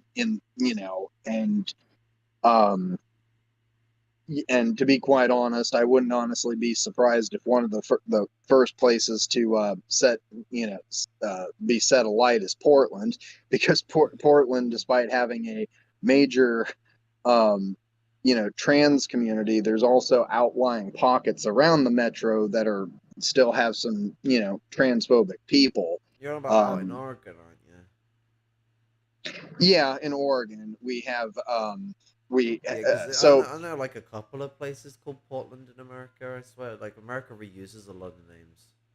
there's a Portland, Maine, and then there's actually a few Portlands, yeah, but the major ones are Portland, Maine, and Portland, Oregon. And Yeah, I know where I Oregon live has in, like this like conflict thing going on where there is a trans community, but there's a rampant anti-trans community as well.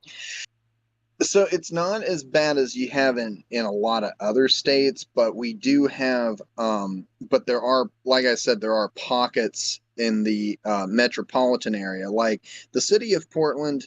It's pretty predominantly liberal. There's, even a little bit more, some people lean a little bit more to the left than others. um but if you go to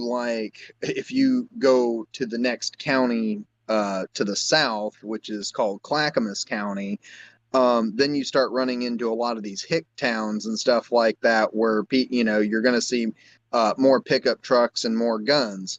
um I mean, it's the same if you is there it's the also a same when you go over disparity the, between border. this like the suburbs to the cities as well? Because I know that like a lot of the more like upper like the middle class suburbs, you get a lot more transphobia being able to be protected in those areas. Yeah, you'll get a lot of that in, in the, suburbs. Well, yeah, in the suburb cities, like, Beaverton and Hillsboro, because, Beaverton is a little bit more of the, middle class. Hillsboro is more of the middle to upper class people that live there. The West Hills of Portland are more middle The things that middle to show upper the class. apartheid relationships as well as these places are literally like there are people that aren't white there, but they are like 80-90% white people areas and I might even be understating it a bit. Like most of the people living there are white Yeah, and very English. I would say, yeah, most of the Western Metro is like not like easily not over 90% white. And Portland is a pretty white city, but a lot of the people here are just like you are white liberals. And And I would clarify by English, I mean they're American speakers. I don't mean they come from England, because I know that white people in America are a hodgepodge in many ways culturally, because there's a lot of, yeah, in a lot of regions you're going to get all sorts from Scandinavia to French to, English to yeah, Scottish, etc., etc. yeah. But yeah, no, we yeah, no, if we, it basically, yeah, a lot of our outlying areas and stuff like that are fairly conservative and stuff like that. On the other side of the river, which is in technically in Washington State, there's a city called Vancouver, and I know that's confusing because there's also a Vancouver a few hours north in Canada. So yeah, that's fun. So that's funny. But Someone's copying someone. so yeah, but Vancouver, Washington is a bit more of a conservative, not even a bit. It is a conservative town, and it is, and so in fact, you'll get a lot of people from Vancouver or even from down over in Eastern Oregon, from places like Pendleton and stuff like that, that'll come into Portland, and that's where that's why we end up having a lot of these far right bigots, like the Proud Boys, for instance, or Patriot Prayer, because a lot of these guys don't actually hail from Portland or the the Portland metro area. A lot of these guys are actually like piped in from other towns in Oregon or Washington, and sometimes even other places in the United States. So yeah, now port, but yeah, and but another thing that you also have to understand too is that there is a there is a level of white supremacy that goes along with a lot of this transphobia. Portland, back in you know years ago, actually was a major hotbed for a lot of white supremacist organizations like the Ku Klux Klan, like Stormfront. They were like those were some major players that were in Portland or in Eastern Oregon, and and the obviously nowadays things have changed to some degree. Portland puts on much more of an air of liberalism, but there still is a lot of that white supremacist element that comes along with the transphobia that still exists in a lot of those outlying areas. So yeah, but most people, most of the time, you go downtown. If you're a bigot, you're probably going to end up, getting your teeth knocked out. Um, Whereas if you go into like like a town of like Estacada or something like that, which is in Clackamas County, as a trans person, you're probably most likely to end up getting, you know, beaten to death. So there are definitely fundamental differences, but yeah. Just got fucking shooting pains right in the tit. The Oh shoot. fucking uh skibbity bop bop bop bop. One thing as well to really talk about this situation that we see in America, because like this isn't just the state of Missouri, it's a problem we see this going all over the place, is that this is a rise of transphobia. This is an Yeah. Anglo-Spheric issue as well. Um, the UK's 2010s anti-trans movement, especially the ones led by TERFs, had a massive influence on America in the latter half of that decade, and the those TERFs then got greater prominence, and this also advanced American transphobia when fucking Yeah. Joanne decided to open her fucking mouth. or her pen, whatever the fucking way you want to put it. Fucking shit tip. And so like we saw this massive influence from Britain on the Anglosphere, Canada, America, Australia. I don't know about New Zealand. I don't know how bad things are there.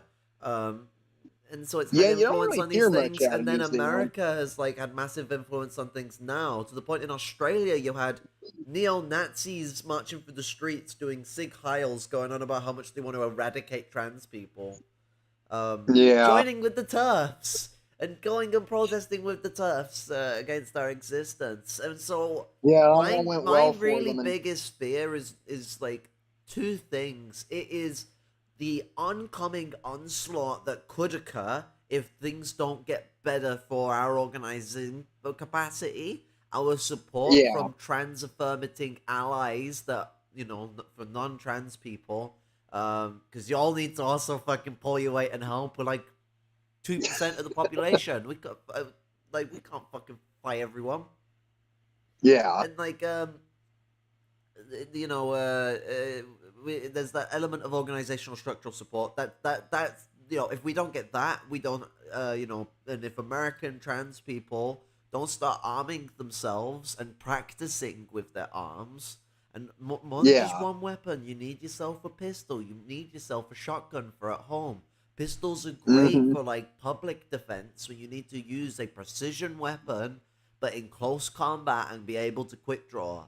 When you are shooting an yeah, invader in your home, you just need someone that is gonna kill him, no matter how dodgy or like quick to move or advantageous they have against you. In a double barrel shotgun, I sound like Joe Rodden as Biden. But a double barrel shotgun is all you need to fuck up a fucking intruder. I'm sorry to put it out that way. Or the triple barrel shotgun that they sell in America. If you really want to be a funny cunt about it and are complaining about the, y'all will probably be silly and say magazine size or something. It'll be funny like that. About the amount of rounds you can shoot through it. I don't know. yeah, But like, it's gotta have a fully automatic 70 round drum magazine. I mean, you could go that way if you want, be a moron and try and use a fully automatic rifle to stop an intruder. But like, do you want to it, destroy a house? Shotgun's the safe choice. Um, but yeah, you want a shotgun for home defense. You want a pistol for public defense. So you want a rifle to train for if shit gets worse, because it's yeah, gonna likely get worse. Like, do you know what? Like, fucking, why does people think, like, we all make these jokes about it, but why do people think for the last 20 years it has been way more prominent that petty bourgeois Republicans have been doing this, like, doomsday preparation where they're prepping for a great reset?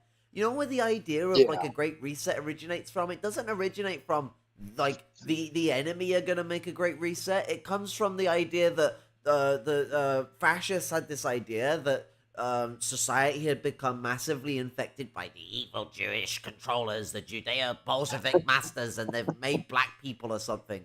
Um, and so like they think that society requires a great like reset, a great change. That's where the idea originates from.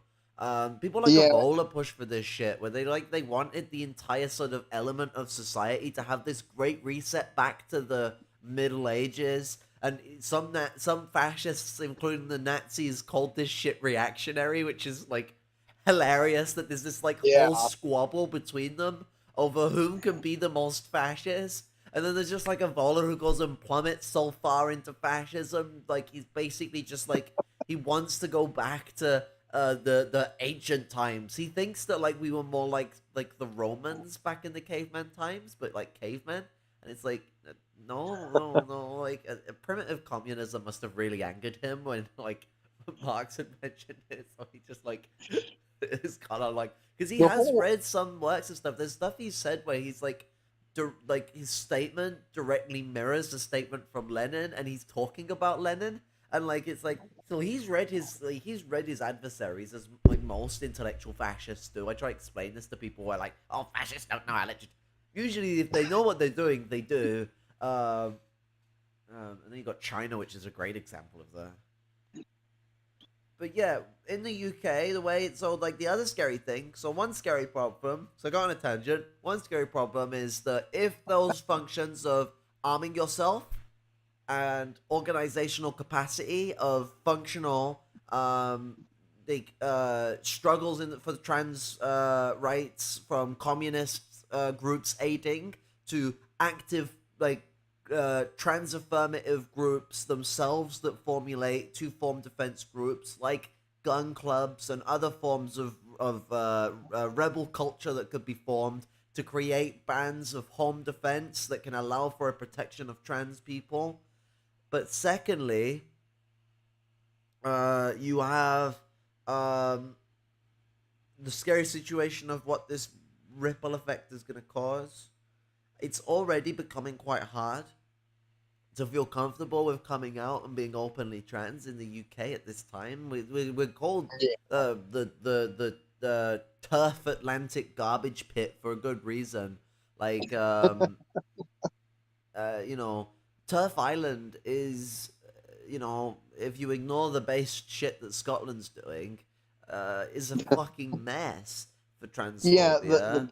the And base shit that Scotland was doing, that pretty much the entire, like, all the unionists and and actual people English in. people traveled there. That woman reading Mein Kampf, I don't even think she's from Scotland. I think she's from fucking England. Yeah, and then of course then you have the Communist Party of Britain that was basically. Yeah, yeah, it's like, yeah, no, it's like the fact that they've, number one, these are the same people that were ardently against Scottish independence back in, what was it, 2014, and then, and now these, these same unionists are basically, are out here, saying how they don't believe that trans people, essentially saying that trans people shouldn't exist, or that, or more to the point, they don't think that trans people are, that they believe in that the age old idea that trans people are too bourgeois to be revolutionary. And it's just kind of like, no, if anything, right in this day and age, trans people are probably more uh, susceptible to being militant revolutionaries than anything else, because right now we are one of the more oppressed minorities at this I current mean, time in history. one of the things is the CPGBML does this as well. But the CPGBML is also just outright homophobic and transphobic. They just try and clout it in this idea of Yeah, like, oh, it's these bourgeois ideologies that say you can be what you want to be. It's liberalism, rah rah rah. Trans being trans does not say you can be whom you want to be. It's saying you can be whom you are. Fuck yeah. off. Like, but anyway, the these groups, um what's it, um they're pulling this oh, my brain went flat. What was it? So oh yeah, this petty. So like yeah, the a lot of people that you would see that are trans are petty bourgeois, and that does skew a lot of ideas around what is trans, because within the petty bourgeois and upper class communities, you have like elements of like trans people, whether a lot of them are quite like those that don't want to be caught up within the framework of how they're expected to be represented, end up quite Mhm. underground in the way in which they identify and get to freely throw themselves, because within what is represented by bourgeois trans acceptance is this expectation of hyper white femininity for women and hyper Mhm. masculinity for men. And so there's this sort of like there's this rather rigid and misogynistic framework that gets set, that's also baked in racism, um, Mhm. that sets out trans people to be in these very specific categories. And so we're kind of in this really awkward situation as well, where you then have a lot of the way that society thinks these things should be handled is that like um we should be like subject, like a lower sector of like what is represented as a woman to what cis women are, and therefore, like, Hmm. what our rights are should be subjected to basically what they think our rights should be. It's their kind of way of like getting rid of the "you can't call it misogynist, it's the women that's doing it to the other women," rah rah rah. Even though, like, what's it? That's not how misogyny works. It's not how racism works. A black person could be racist to a black person. It's not impossible. I mean, Kanye Yeah. West literally exists, and the uh, and Candace Owens, we mentioned them too. Another person who's been racist to black people. The Yeah. with this situation that we have going on, um, so so bourgeois trans ideology. There's no such thing as trans ideology, but what it is trans acceptance culture is Yeah. broken. And so what most trans people in these actual like in a lot of these privileged positions, they either go one of two ways. They either indulge in this because they want to fit in within the framework, or they try and subvert it because they obviously want to identify the way they actively identify. And this is all a Yeah. part of the framework of like the way bourgeois culture cracks eggs with minorities. A lot of minorities are gonna crack in a way. A lot of black people that have privilege are like this as well. You could even find this in small business owners in the black community, where they tend to Hmm. crack quite quickly against the situations of the people, people around them and the people above them, because Yeah. they're constantly being fucked over. And so when you're like coming out as trans in the petty bourgeoisie, and like you're told you're basically expected to fit within these rigid frameworks or told to fuck off, it comes this quite difficult situation where you end up like wanting to rebel against the situation. It becomes even more of a weird situation in the lower class, because while most lower class people aren't really violently transphobic, like most people are pretty chill about it, to be honest. Even if they do have problems, like they're likely gonna speak rather than like attack you. You do have the problems Yeah. of the way in which lower class people live in environments where there are street exploiters, and these people do typically want to cause violence. Like when we look at if we look at sexual assault, for example, sexual assault normally has a class dynamic involved in it. It can be very, very close, but it is normally like there is a power dynamic in there that also Yeah. involves at least an economic advantage over the person being taken advantage of, because of the feeling of power it gives over them. Yeah. Like as much as there are mental illnesses that cause people to be like rapists and stuff, the most common cause for rape is power. It's a Yeah. power relationship. And so when we look at like the trans experience in the lower class, people that want to take example of their power over us, whether they be proletarians who want to be like the people that are above them and they want to have some sense of power, so to give them some sense of power, they exert shit like that, because that does happen, but it's not. I wouldn't say that's like the common thing for all proletarians. It's just something that does happen.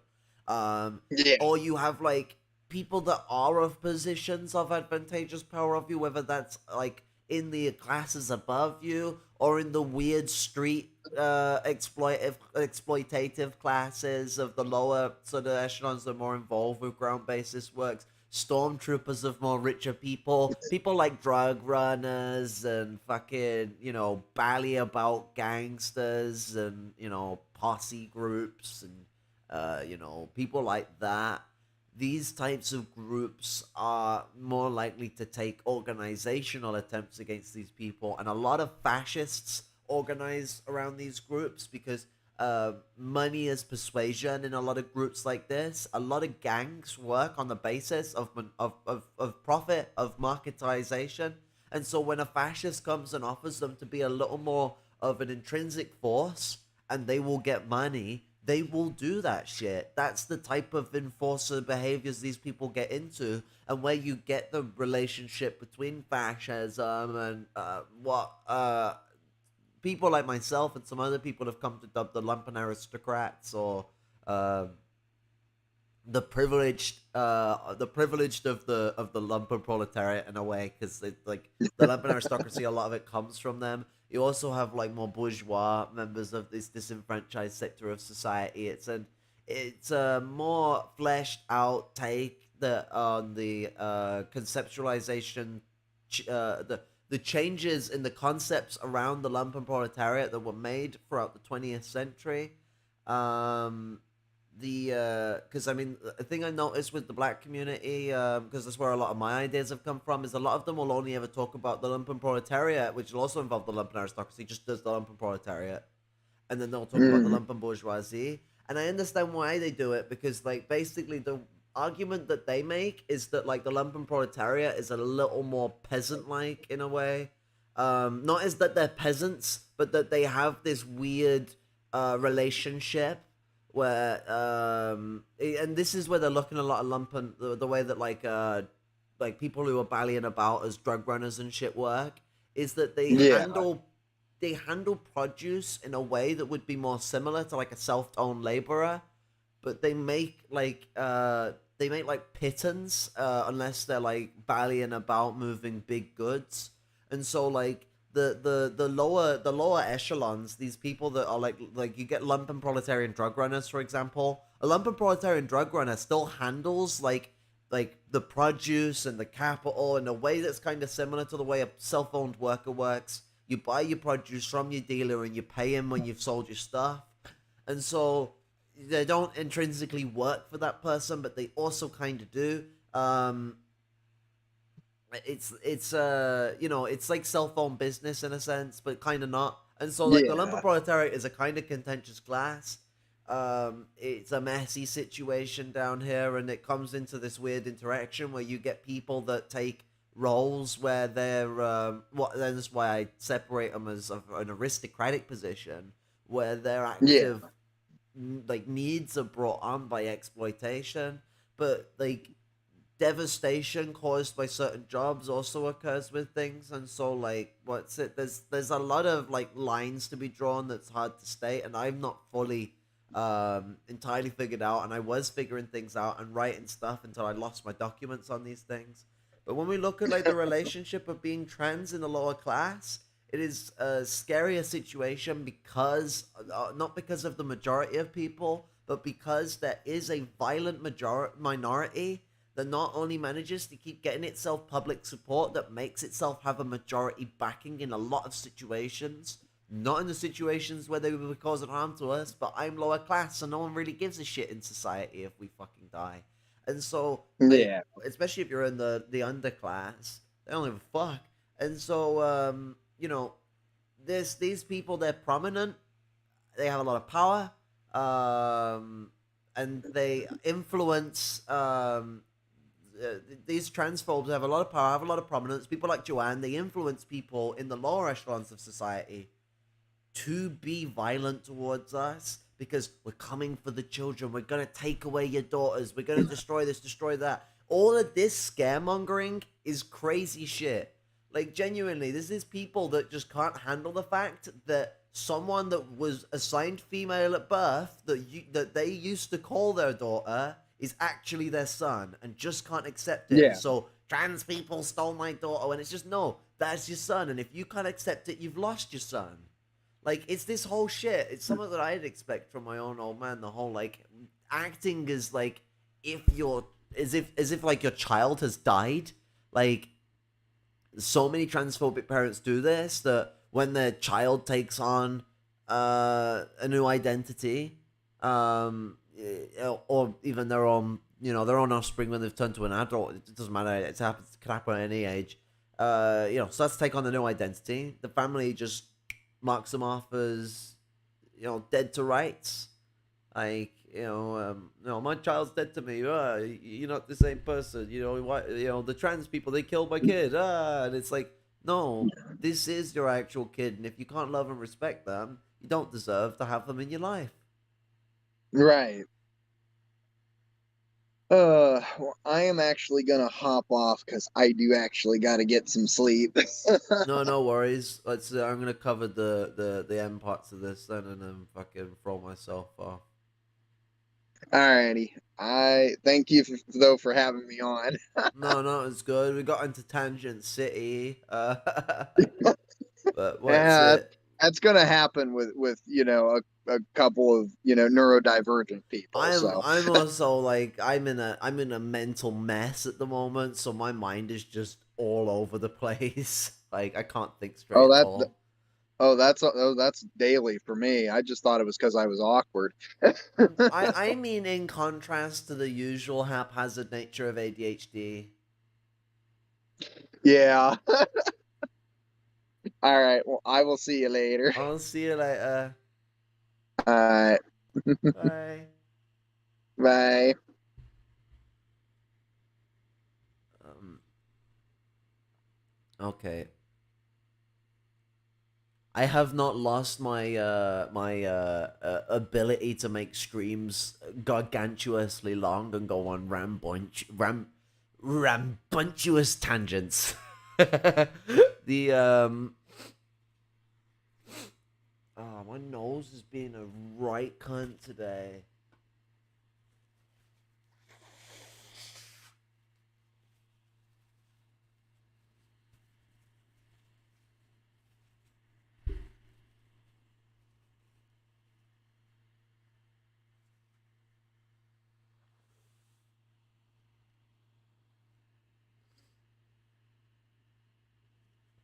Oh, my nose is fucked. Okay. Stream efficiency. And so what we're seeing is like we're seeing legislator basically put in positions where it's like you have to go for a 3 year period to get actual medical intervention. Autistic people can just be outright denied transformative care. People with mental health conditions have to go through 1,000,001 loops to get transformative care. They're trying to restrict access to things like puberty blockers. Um, the whole situation is going into meltdown. And if we're to really show the Nazi shit that's going on here, let me show you this.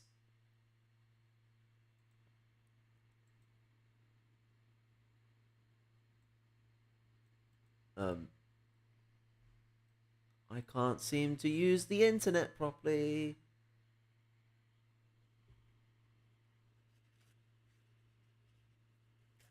Ah, God.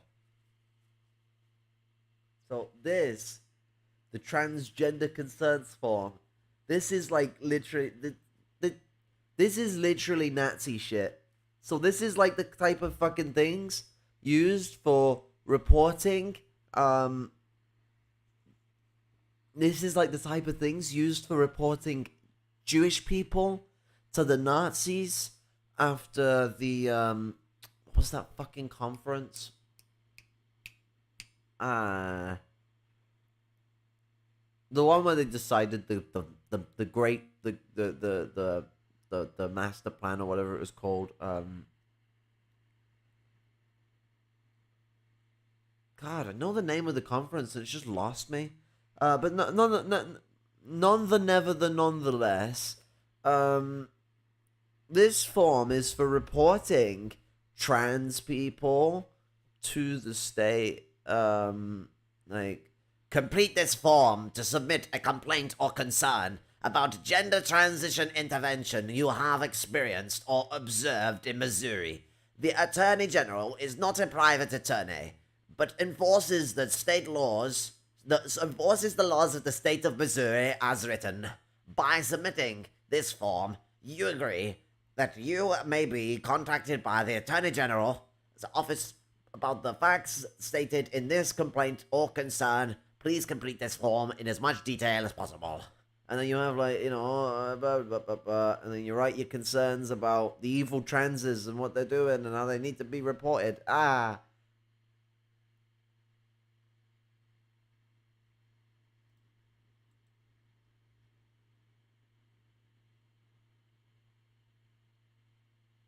So yeah, you can now welcome to America, where you can now report trans people just for getting the care that we need. Thank you, America. And this is just going to be a major influence on the This is going to be a major influence on the escalating transphobia throughout the Anglosphere, throughout Europe, and because America is such a major country, it'll be worldwide influences in this range. And so we're going to see this rippling effect where, especially with the way that the UK and America has such a weird political relationship, um, we very much see this sort of effect between the two countries where we heavily influence each other, especially America influencing the UK in the last like 6 decades, 7 decades. The you have the what's it? You have the fact that this is then going to come over to the UK. With this coming over to the UK, or going over to Canada, going over to Australia, you're going to see the arisal of much more anti-trans legislature, as well as people struggling for more anti-trans, what's it, bills to be pushed through by government, more facilities and sectors of society, functions of the economy like stores and, places you go for healthcare, education centers, any place that is a public function, find a way to ban or at least restrict the functions of accessibility to trans people. That is what's going to be a sort of major influence from this rise of transphobia in America that makes our livelihood much, much more in a dangerous situation where escalation can occur. I must point out that with the gender conformity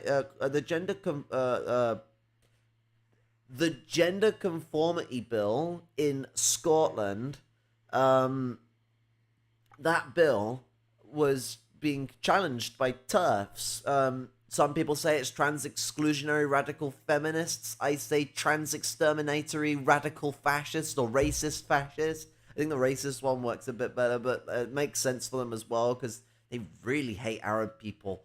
What's it? You ever hear TERFs ranting about stuff? It's normally about like the trans women are coming to ruin everything or something because we're the worst thing ever, or it's ranting about Arabs coming to invade the sanctity of white womanhood.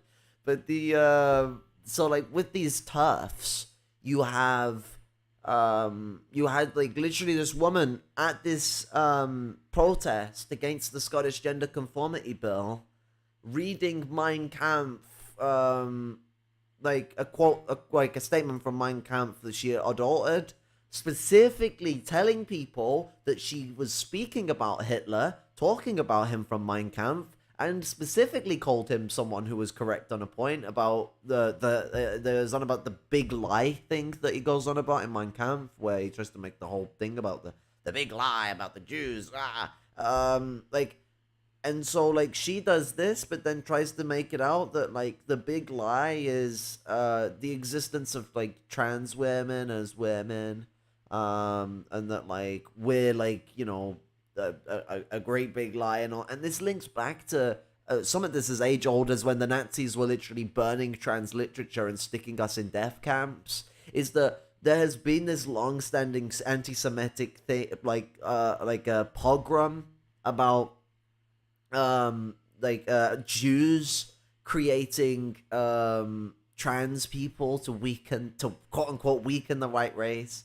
Complete copy wobble. The guy who just ran and funded the Gender Institute was Jewish. It's just the Nazis like dot to dot in shit so they could oppress minorities of different genders because they tried to link pretty much everything that they were oppressing to either the Jews or the Mongolians.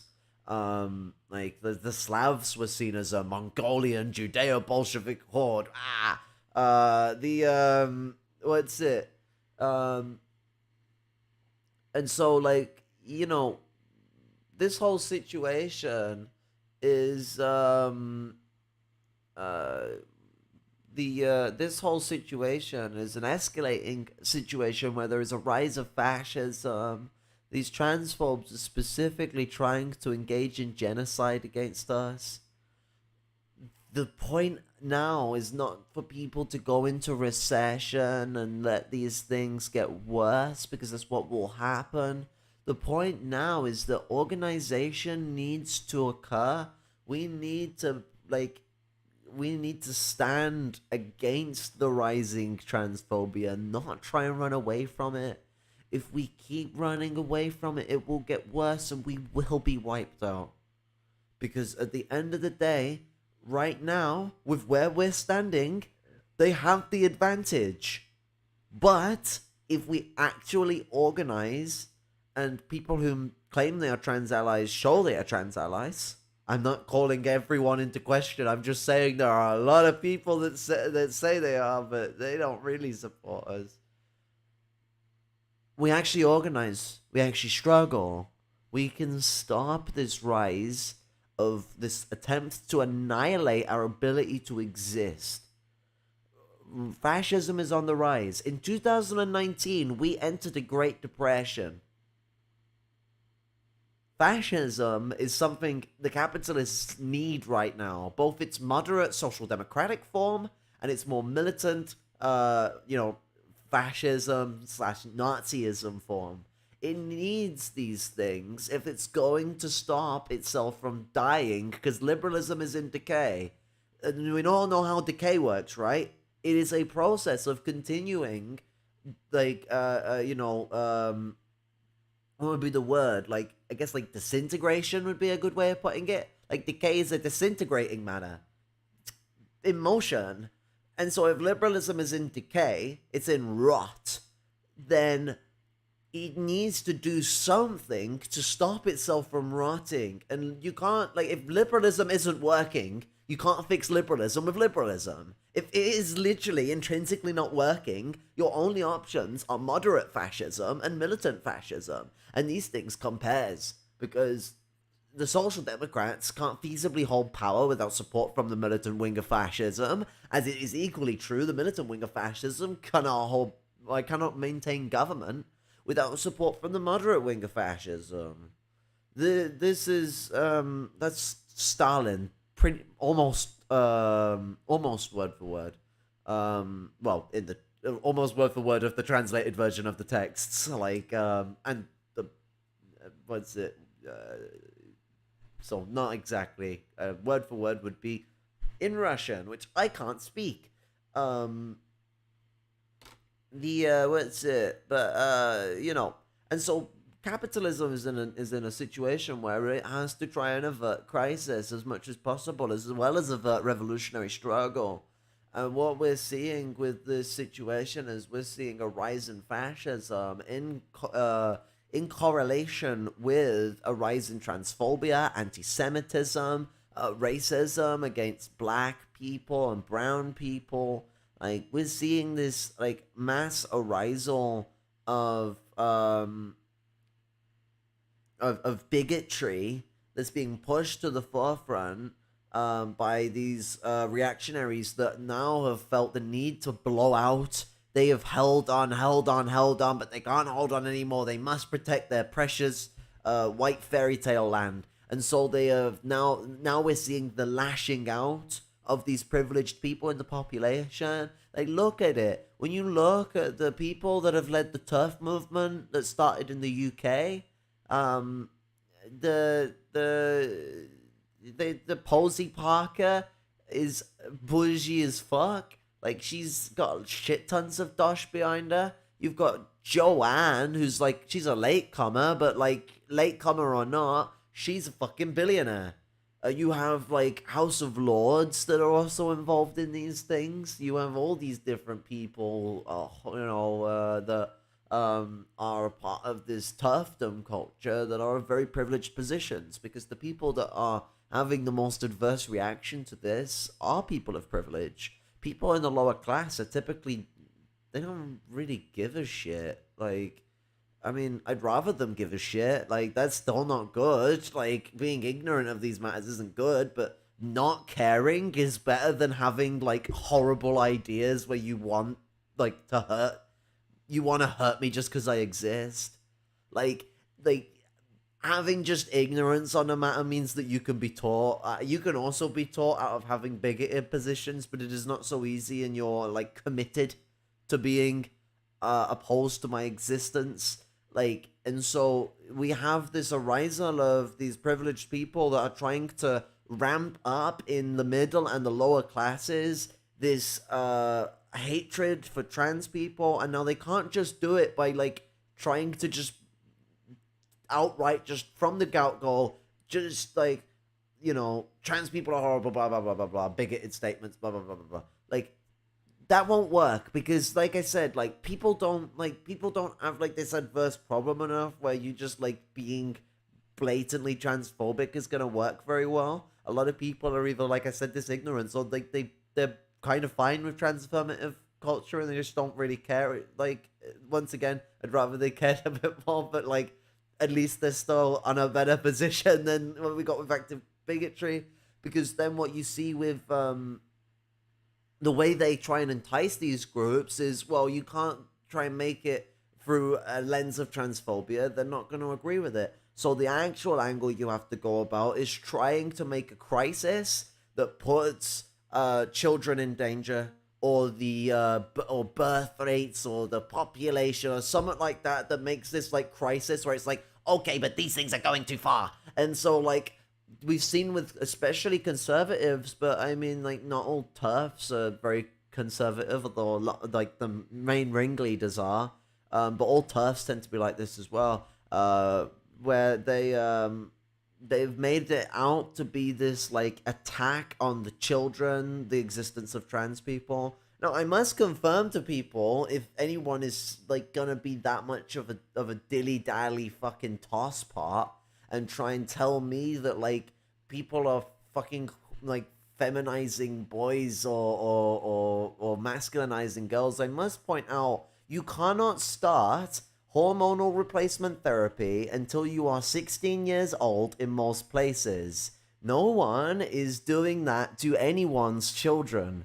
No, what people do is that there are options for kids to go on puberty blockers so that kids that are trans don't get traumatized by having to go through their own puberty. Or if they actually make the mistake, they can stop the puberty blockers and go through a normal puberty. It is safe as fuck and does nothing to harm the child.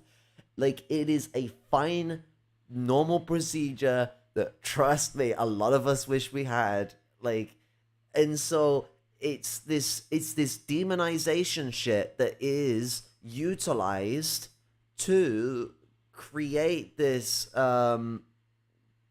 this environment in of this they create this environment where yeah, I don't know what is going on with the background with the light. The auto adjust is going crazy.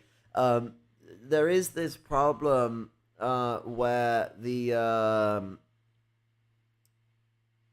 where they're creating this further for people whom otherwise would either be ignorant to or supportive of trans people, to then get this mindset of things have gone too far, and then try to actually get public support in ways that the public normally wouldn't support it otherwise.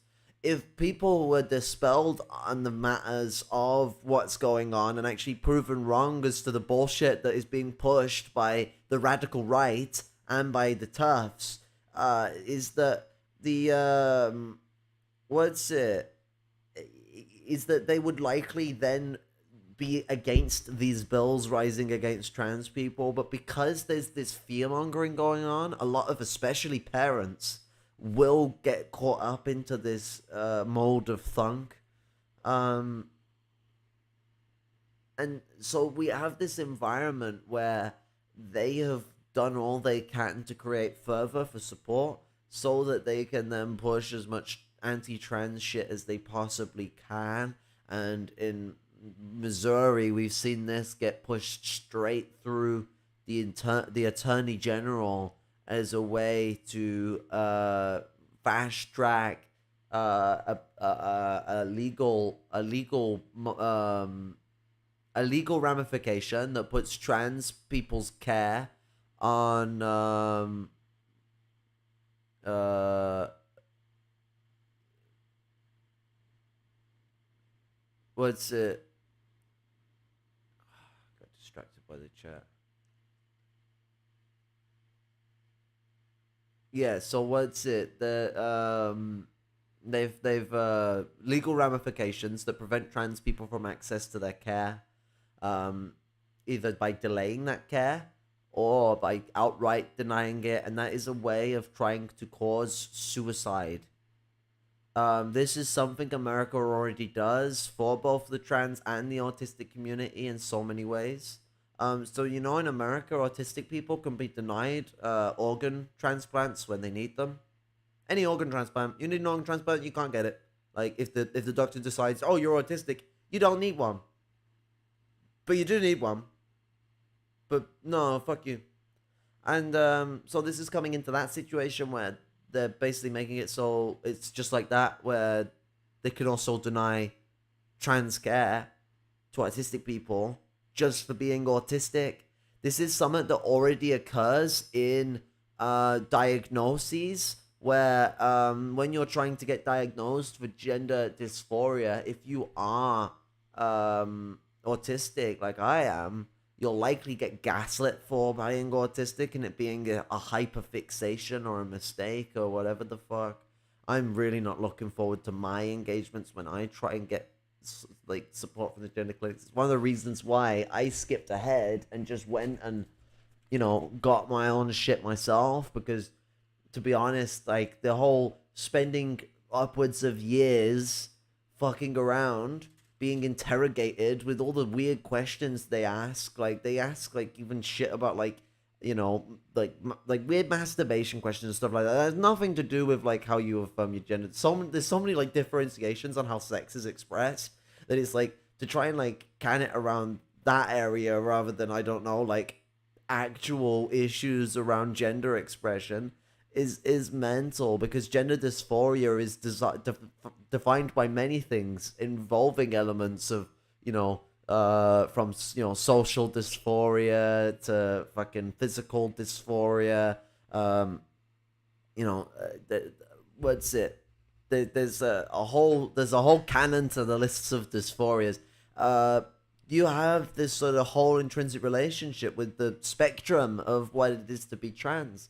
I mean, there are people who don't want to have like they don't want to have bottom surgery, but they still have genital dysphoria, like I do.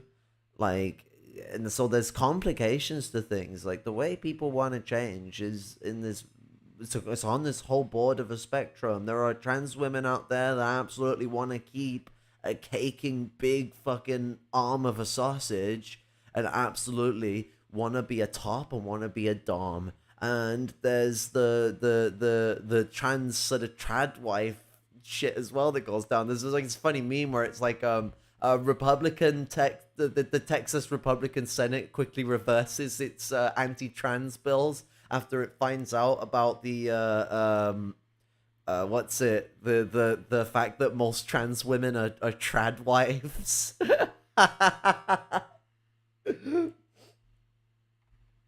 But it's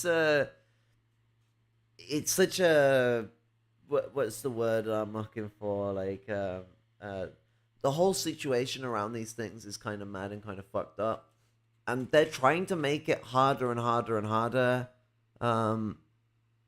Yeah, death to Nazism indeed. um um and what we see with this rise of Nazism in states like Missouri is that it's spreading like wildfire. Florida as well is a fucking a massive center of fascism in America. Um, and so what we're seeing is this development that's going to spread throughout America, and it's going to spread to other countries. And as it spreads to other countries, these already difficult situations, um, what's it? Some monkey. That sounds bare misogynistic. What the fuck? I mean, it's fine for people to want to be trad wives and stuff, but you're making it out like it's the way people should be, and that's kind of fucking sus, not gonna lie. Being whatever the fuck you want to be with fucking your romantic persuasions with other people is like the way it should be. No one should have to be a trad wife. Like, people should just be able to be what they want to be. If they want to be like that, they be like that. If not, if not. Can't be asked to fucking open YouTube to delete fucking comment though.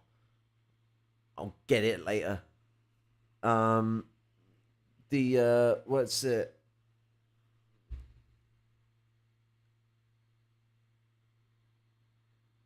Actually, wait. Fucking Gangaros can do it. Gangaros, remove that fucking comment saying it's fucking a great idea for trans women to be trad wives. That'd be a real nice one. Or any of the people I've given fucking mod powers to, do your fucking job.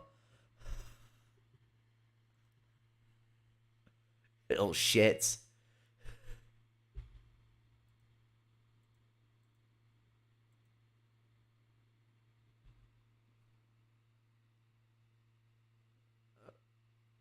Right, it's like you're saying shit that's just kind of fucked. Like, it's like the shit, like the one that says that, like, it's a great idea for us to be trad wives. There's literally a misogynistic trope about women that it's great when women are trad wives.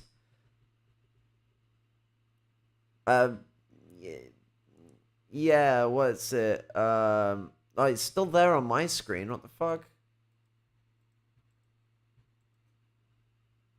Okay, it's gone now. Fucking hell. Handled that pretty calmly, if you ask me. Um, what's it? I am repeating myself a bit. I'm having one of them autism moments. I'm getting a bit cyclic, but the situation's melting down, and it's very fucking terrifying. Like, holy shit! Like, watching a lot of this stuff unfold, you can't help but end up bursting into tears, especially with the lives that are already being lost all over the world because of transphobia and the rise of more militant fascist struggles against trans people. And it makes the whole entire environment of just even existing feel like something we're not allowed. We're not meant, like, we're like, as far as society is concerned, we're just not allowed to, or not meant to exist, and not supposed to exist, and so we're expected to just essentially keel over and die to the rising tide against us. And so this whole situation is very dehumanizing, it's very depersonalizing, it creates a lot of inwardness and anxiety, and for someone like me who has a absolutely fucked throat and certainly has no, like, I have a horrible gaunty face. I'm not one to pass. I'm like, I don't feel very safe in publicly expressing myself, and like, I'm pushing myself to turning points as it is. Like, you know, my breasts are already growing, and it's not going to be long before it's impossible to fucking not notice them. And so, like, at some point, I'm gonna have to own up to the directions I'm going publicly and socially transition more. But I'm, I, I would love to do that sooner. But the environment I'm in, as well as living in a town where members of my family who are transphobic still live, but also the fact of the social environment of where things are going makes me want to just keep delaying things and keep delaying things. I am trying to push myself out of that rut. Is why I'm trying to get onto sorting out referrals and getting things sorted, and experimenting more with how I express myself, at least within my own home, and pushing myself more to be out there. But the environment is just so fucking terrifying. Like, you just expect to be seen as a creature by most people, even though it might not even be that way, but that's just the way you expect it to be. And uh, it I I already have a massive problem with looking like a fucking dingus. Like I've got a fucking walking stick at 24. Like I'm really over conscious about the way that like I am like the way that threats can emerge from the way people perceive me, and because of spending most of my life being a victim of male perpetuated domestic violence, I'm incredibly terrified of cis men.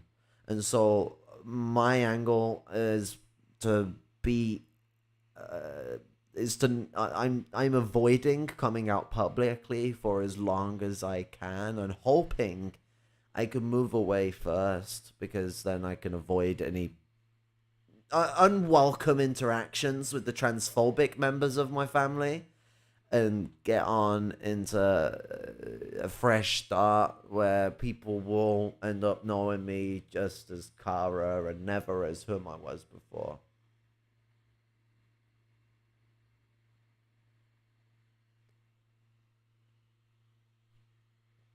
Dark stands in solidarity with trans people. Yeah, I know he does. He's a good kid.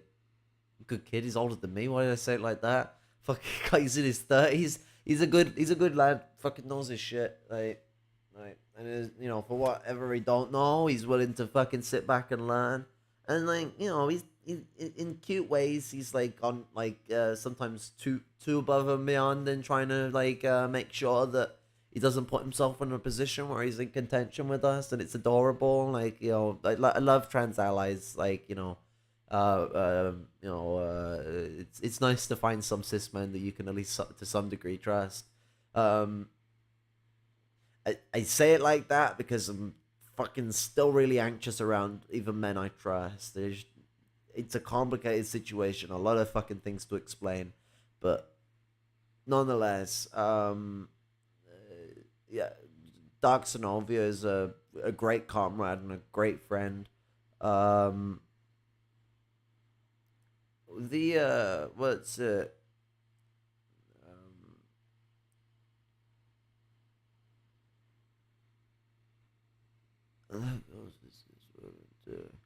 oh yeah, but what's it? I was speaking with a sort of specific dynamic of, but yeah, no, what's it? Um,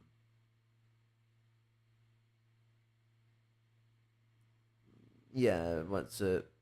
The having trans affirmative allies is an intrinsic part of how we're going to do this struggle. If we don't have the support of our trans affirmative allies, it's very easy for these fascists to steamroll us. We need active support. I remember when it comes to these things, I didn't tell you I was bisexual, you wouldn't even know. Yeah, fair income. Um,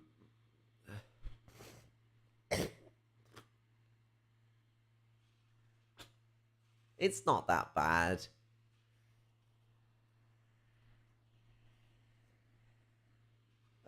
But yeah, the what's it? The God, anxiety. Um,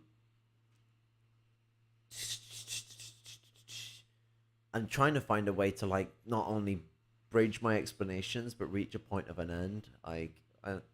You can tell that I'm fucking worse at doing my streams than I normally am, and I'm not the best of streamers anyway.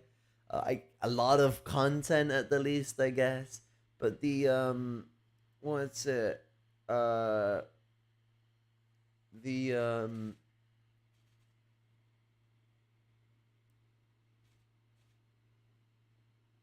this situation sort of is a spell for hell, because I mean they already make these hoops and loops around trying to get gender affirmative care and gender acceptance and changes of names and stuff like that. I think with the UK, to change your name, I think you have to have received gender affirmative care. I think for 2 years, if I remember rightly, before they'll let you change your name, which is just ridiculous. Because if you wanted to just change your name, like, not your gender, but just your name, you could change your name just by paying the government. Like, you go to this facility, you pay the government, they let you change your name. So why can't you do that and your gender? No, no, no, no, no. You have to go for all this clinical stuff. There are people that are trans that don't have gender dysphoria. They just get gender euphoria from transition. So what's transition? Like, that does exist.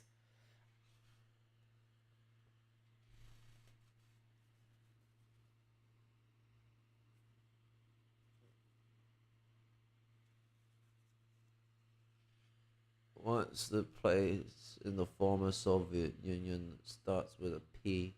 There's a lot of places in the former Soviet Union that starts with a P. You want to know about Petrograd?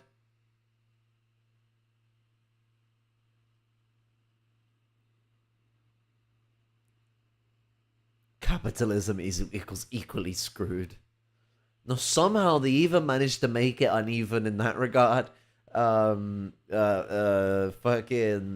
the bourgeoisie, they like to use stratification to create conflict within the proletariat. What's it?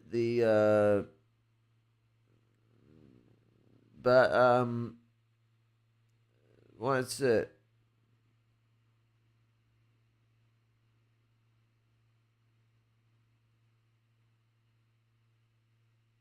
The So I'll bring things more towards an end on this point of a call to action that, not only in Missouri, not only in the United States, but all over, trans people and trans affirmative allies, we gotta do something. We gotta get organized. We gotta get together and start actively fighting this problem before it gets so far out of hand that we're drowning in the depths of our own mistakes of not doing shit. At the end of the day, I shouldn't have to be put in a situation where I can't identify just as myself, because by identifying as myself, I mark myself up for genocide. That's fucked. Because that's what it is. When you're saying that, like, annihilating, like, transgenderism or removing us from, like, active society, or, like, putting all of these chains over trying to even get the care to the point where either you can't get it, or in, like, places like Missouri, where they're basically making it so that you can report people for having got it if they don't meet the right criteria. And so, this situation is all genocidal.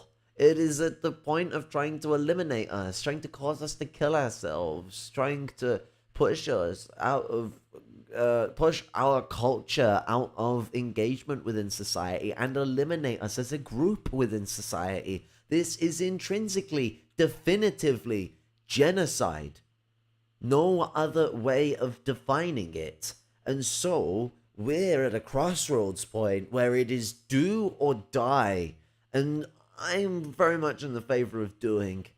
We can't keep running away from this. Americans, stop talking about disarming yourselves if you really want to protect yourselves. A literal fascist movement is on the rise, and they are very well armed. Trans people disarming themselves in America is the most stupid shit you could do right now. They want you to be disarmed. They want you to be vulnerable. They want to kill us. They don't want to, like, once we've disarmed, they'll now allow us to exist and allow trans rights to flourish. No, they want us dead. And so, in that process of you disarming yourselves and making this a big thing about the trans community to disarm ourselves, then it becomes this situation where trans people in America are marking themselves up more so to be targets than even more before, because there's less of a chance of retaliation that could get these fucking fascists killed. So they'll take it. They'll take their chances. They want to kill us. It is a desire. And so, what's it? It's stupid shit. Stupid shit. Um, and it's what's it? It's the opposite of the situation as well. Is if trans people in America arm themselves and practice, train, have active public organizations like rifle clubs and associations that, if you want to preferably keep safe, try and connect it to a principled communist party. What's it? If we're to go along the ML lines for thing, I can throw one straight out of my ass for that one. The APL's a pretty decent party. A lot of Maoists have respect for the APL. So they like organizations that are centered around being like, okay, we need to arm and practice and be ready to defend ourselves in situations, because there is like the targeting of us as individual people that comes from the targeting of us as a group. These are intrinsically related things. And so individual attacks on trans people are going to increase, but also group on group violence will increase because these things are intrinsically related. And so one must be ready for both forms of engagement, of conflict. War is on its way in America. Like, genuinely, in the next 10, 20 years, America had a civil war, I wouldn't be surprised. I wouldn't be going, whoa, this come out of nowhere. Like, I'd be like, oh, well, this is not surprising, is it? It sounds about right. What is it? And so, this situation, we need to be making a public presence that we won't take this sitting down.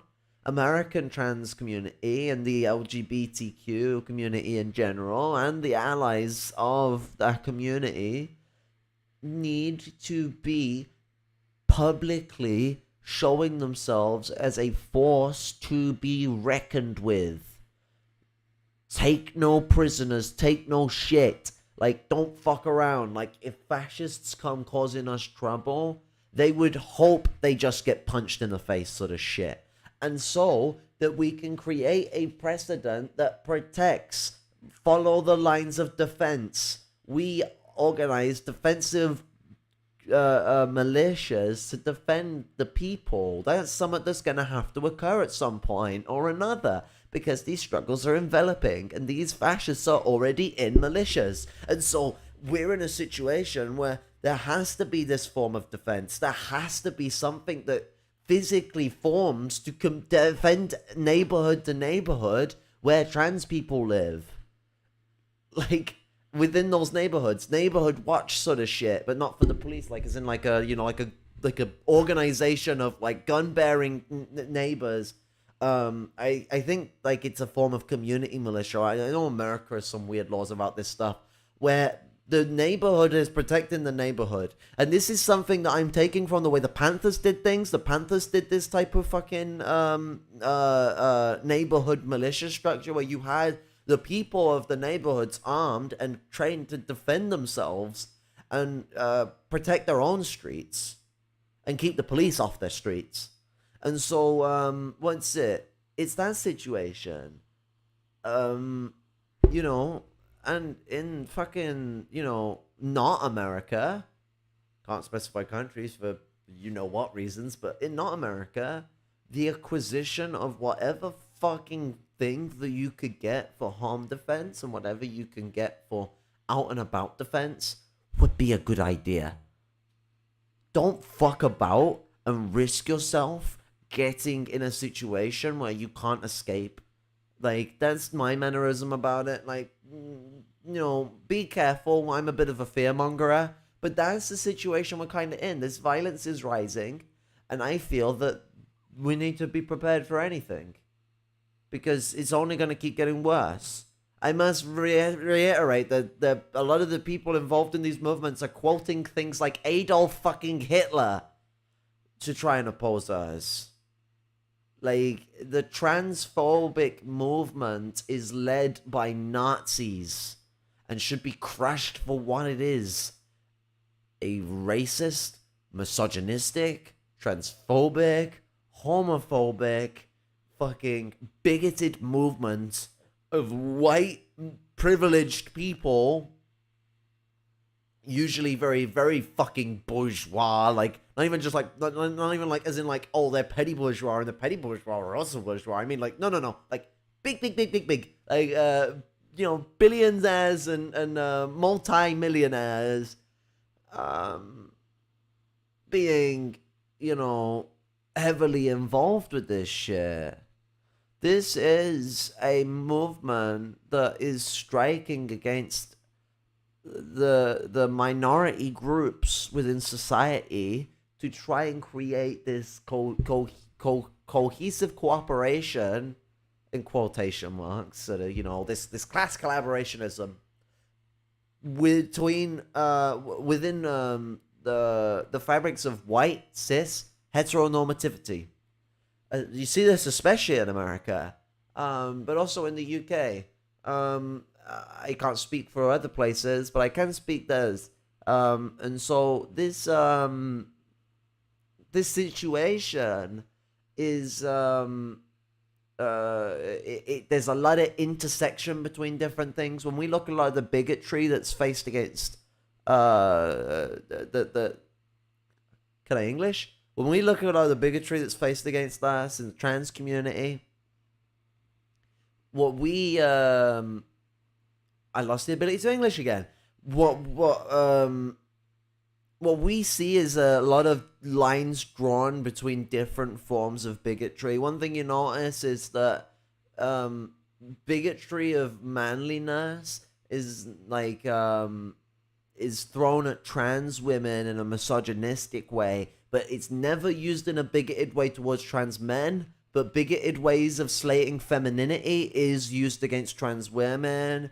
And so what you see within this situation is all of the forms of bigotry against trans men and trans women. Like all of it intersects with misogyny. All of it. Like, and then you look at like this as well. You have a big chunk of this intersects with racism. What's it? The conceptualization of some women being more masculine than others literally comes from this ideation of hyper-feminized upper-class white women that was the core basis of early feminism that excluded black women from feminist movements because they outright did not believe that they were actually women and stated this. And so racism massively intersects with the way in which trans women, the way we're denied our womanhood. And so you also have intersections of homophobia because we're also gaslit as like transitioning being this like weird broken form of like heteronormativizing a homosexual interaction, heteronormativizing homosexuality, i.e. like having to change to the gender that is affirmative towards a heterosexual relationship while still being a quote-unquote homosexual male. Like that's the type of picture that comes out of this, and that also comes into the shit that's pushed by the people that push autogynephilia as an actual thing. And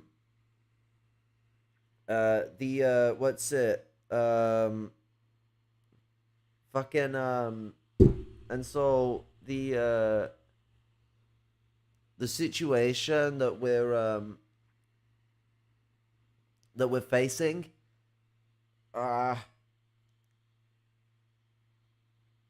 the situation we're facing intersects with a lot of different struggles. The rise of anti-trans, the rise of transphobia is coming with a rise of anti-blackness, a rise of anti-Semitism, and racism against people of color in general. And we've seen a rise of classism. I mean, when you hear the CPG-BML and the CPB turn around and say that being trans is a quote bourgeois persuasion, end quote, they are being classist. I'm as poor as chips.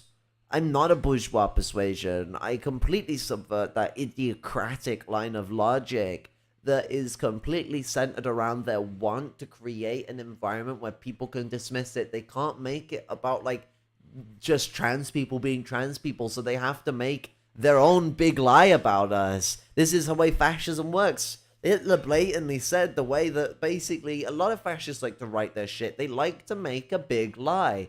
And so they like to make this fucking like great confinement of the situation. Where was I going with this? Fuck.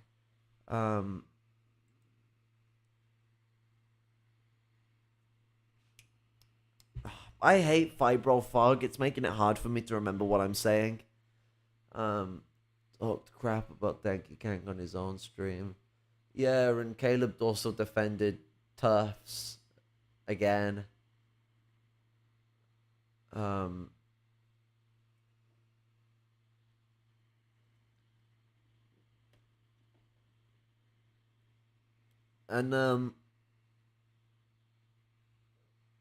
So like we're at a precipice here, and so people need to be more interested. If you aren't trans, you need to be more interested in learning what it means to be us and our struggle, like what our existence entails. Otherwise, how can you be a supportive ally? And heck, don't be afraid to ask questions, even sometimes ones that are silly. It's good to ask a question that allows you to learn something. We're not gonna fucking bite your fingers off or feed you to the sharks. Like, we might. No, like, you got something that you want to know. Like, we're not gonna fucking turn around and tell you to go fuck yourself and call you a bigoted transphobe. We'll teach you. But also, research. There's literature that's been written. There's fucking content on the old YouTubings, the Vimeos. That doesn't age me at all. Fucking does anyone remember Vimeo? Am I the only one? What's it?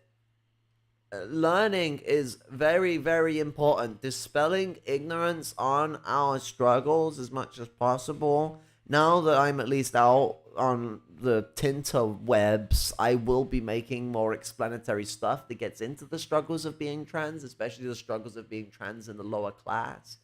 But what's it? It's a failing of mine that my channel hasn't already had more stuff on this matter. I have done some, but like I've been more focused on other things. I've poorly focused on my own country on this channel as well. There's a lot of things I'm trying to improve on because my first 2 years were kind of shit. Like, and so I'm getting my shit together and I'm fixing my stuff up. And now that I am engaging in transition and not trying to hide from it all the time, I'm a little more able to what's it? There's an element of entrapment that's been taken off my shoulders, but it's still there because I've managed to socially and come out and go public in IRL. But the what's it? There's that massive sort of weight that's off me that allows me to be a little more what's the term I'm trying to use for?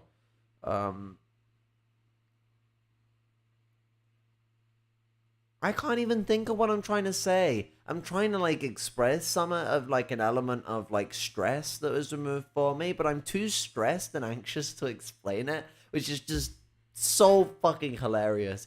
My anxiety disorders are a cunt.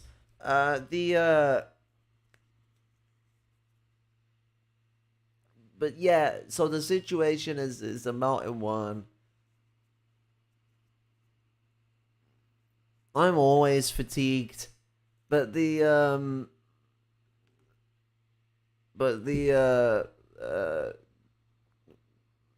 what's it? We have to do something. If we don't, it's gonna lead to genocide. That's the main crux of where I want to leave this on. I was gonna go for a different structure that was gonna be way more basic bitch, or I was just gonna read for the stuff. But I actually think the rambunctious conversation that we've had, especially even with its fun tangents, at least takes some of the stress off the shoulders with this terrifying situation. And then sort of breaking down more so what this means more than what it is, has been useful to the conversation on the matter. This is a rise of Nazism in Missouri, and therefore a rise of Nazism within the United States of America, as we see within Florida, Texas, and other places. This intrinsically will ripple throughout the Anglosphere and probably throughout Europe too. And so we are going to see massive increases in the already rampant transphobia of these countries. And so I will I will say that it's we're reaching a hellish situation, and we need to stand together on this. Otherwise, we are putting ourselves in a situation where we could quite end up fucking ourselves into the dirt. We gotta struggle together against this rising tide, not run away from it. All love, respect, and solidarity to all my blessed and adorable comrades. And I'll catch you in the next time I do a stream.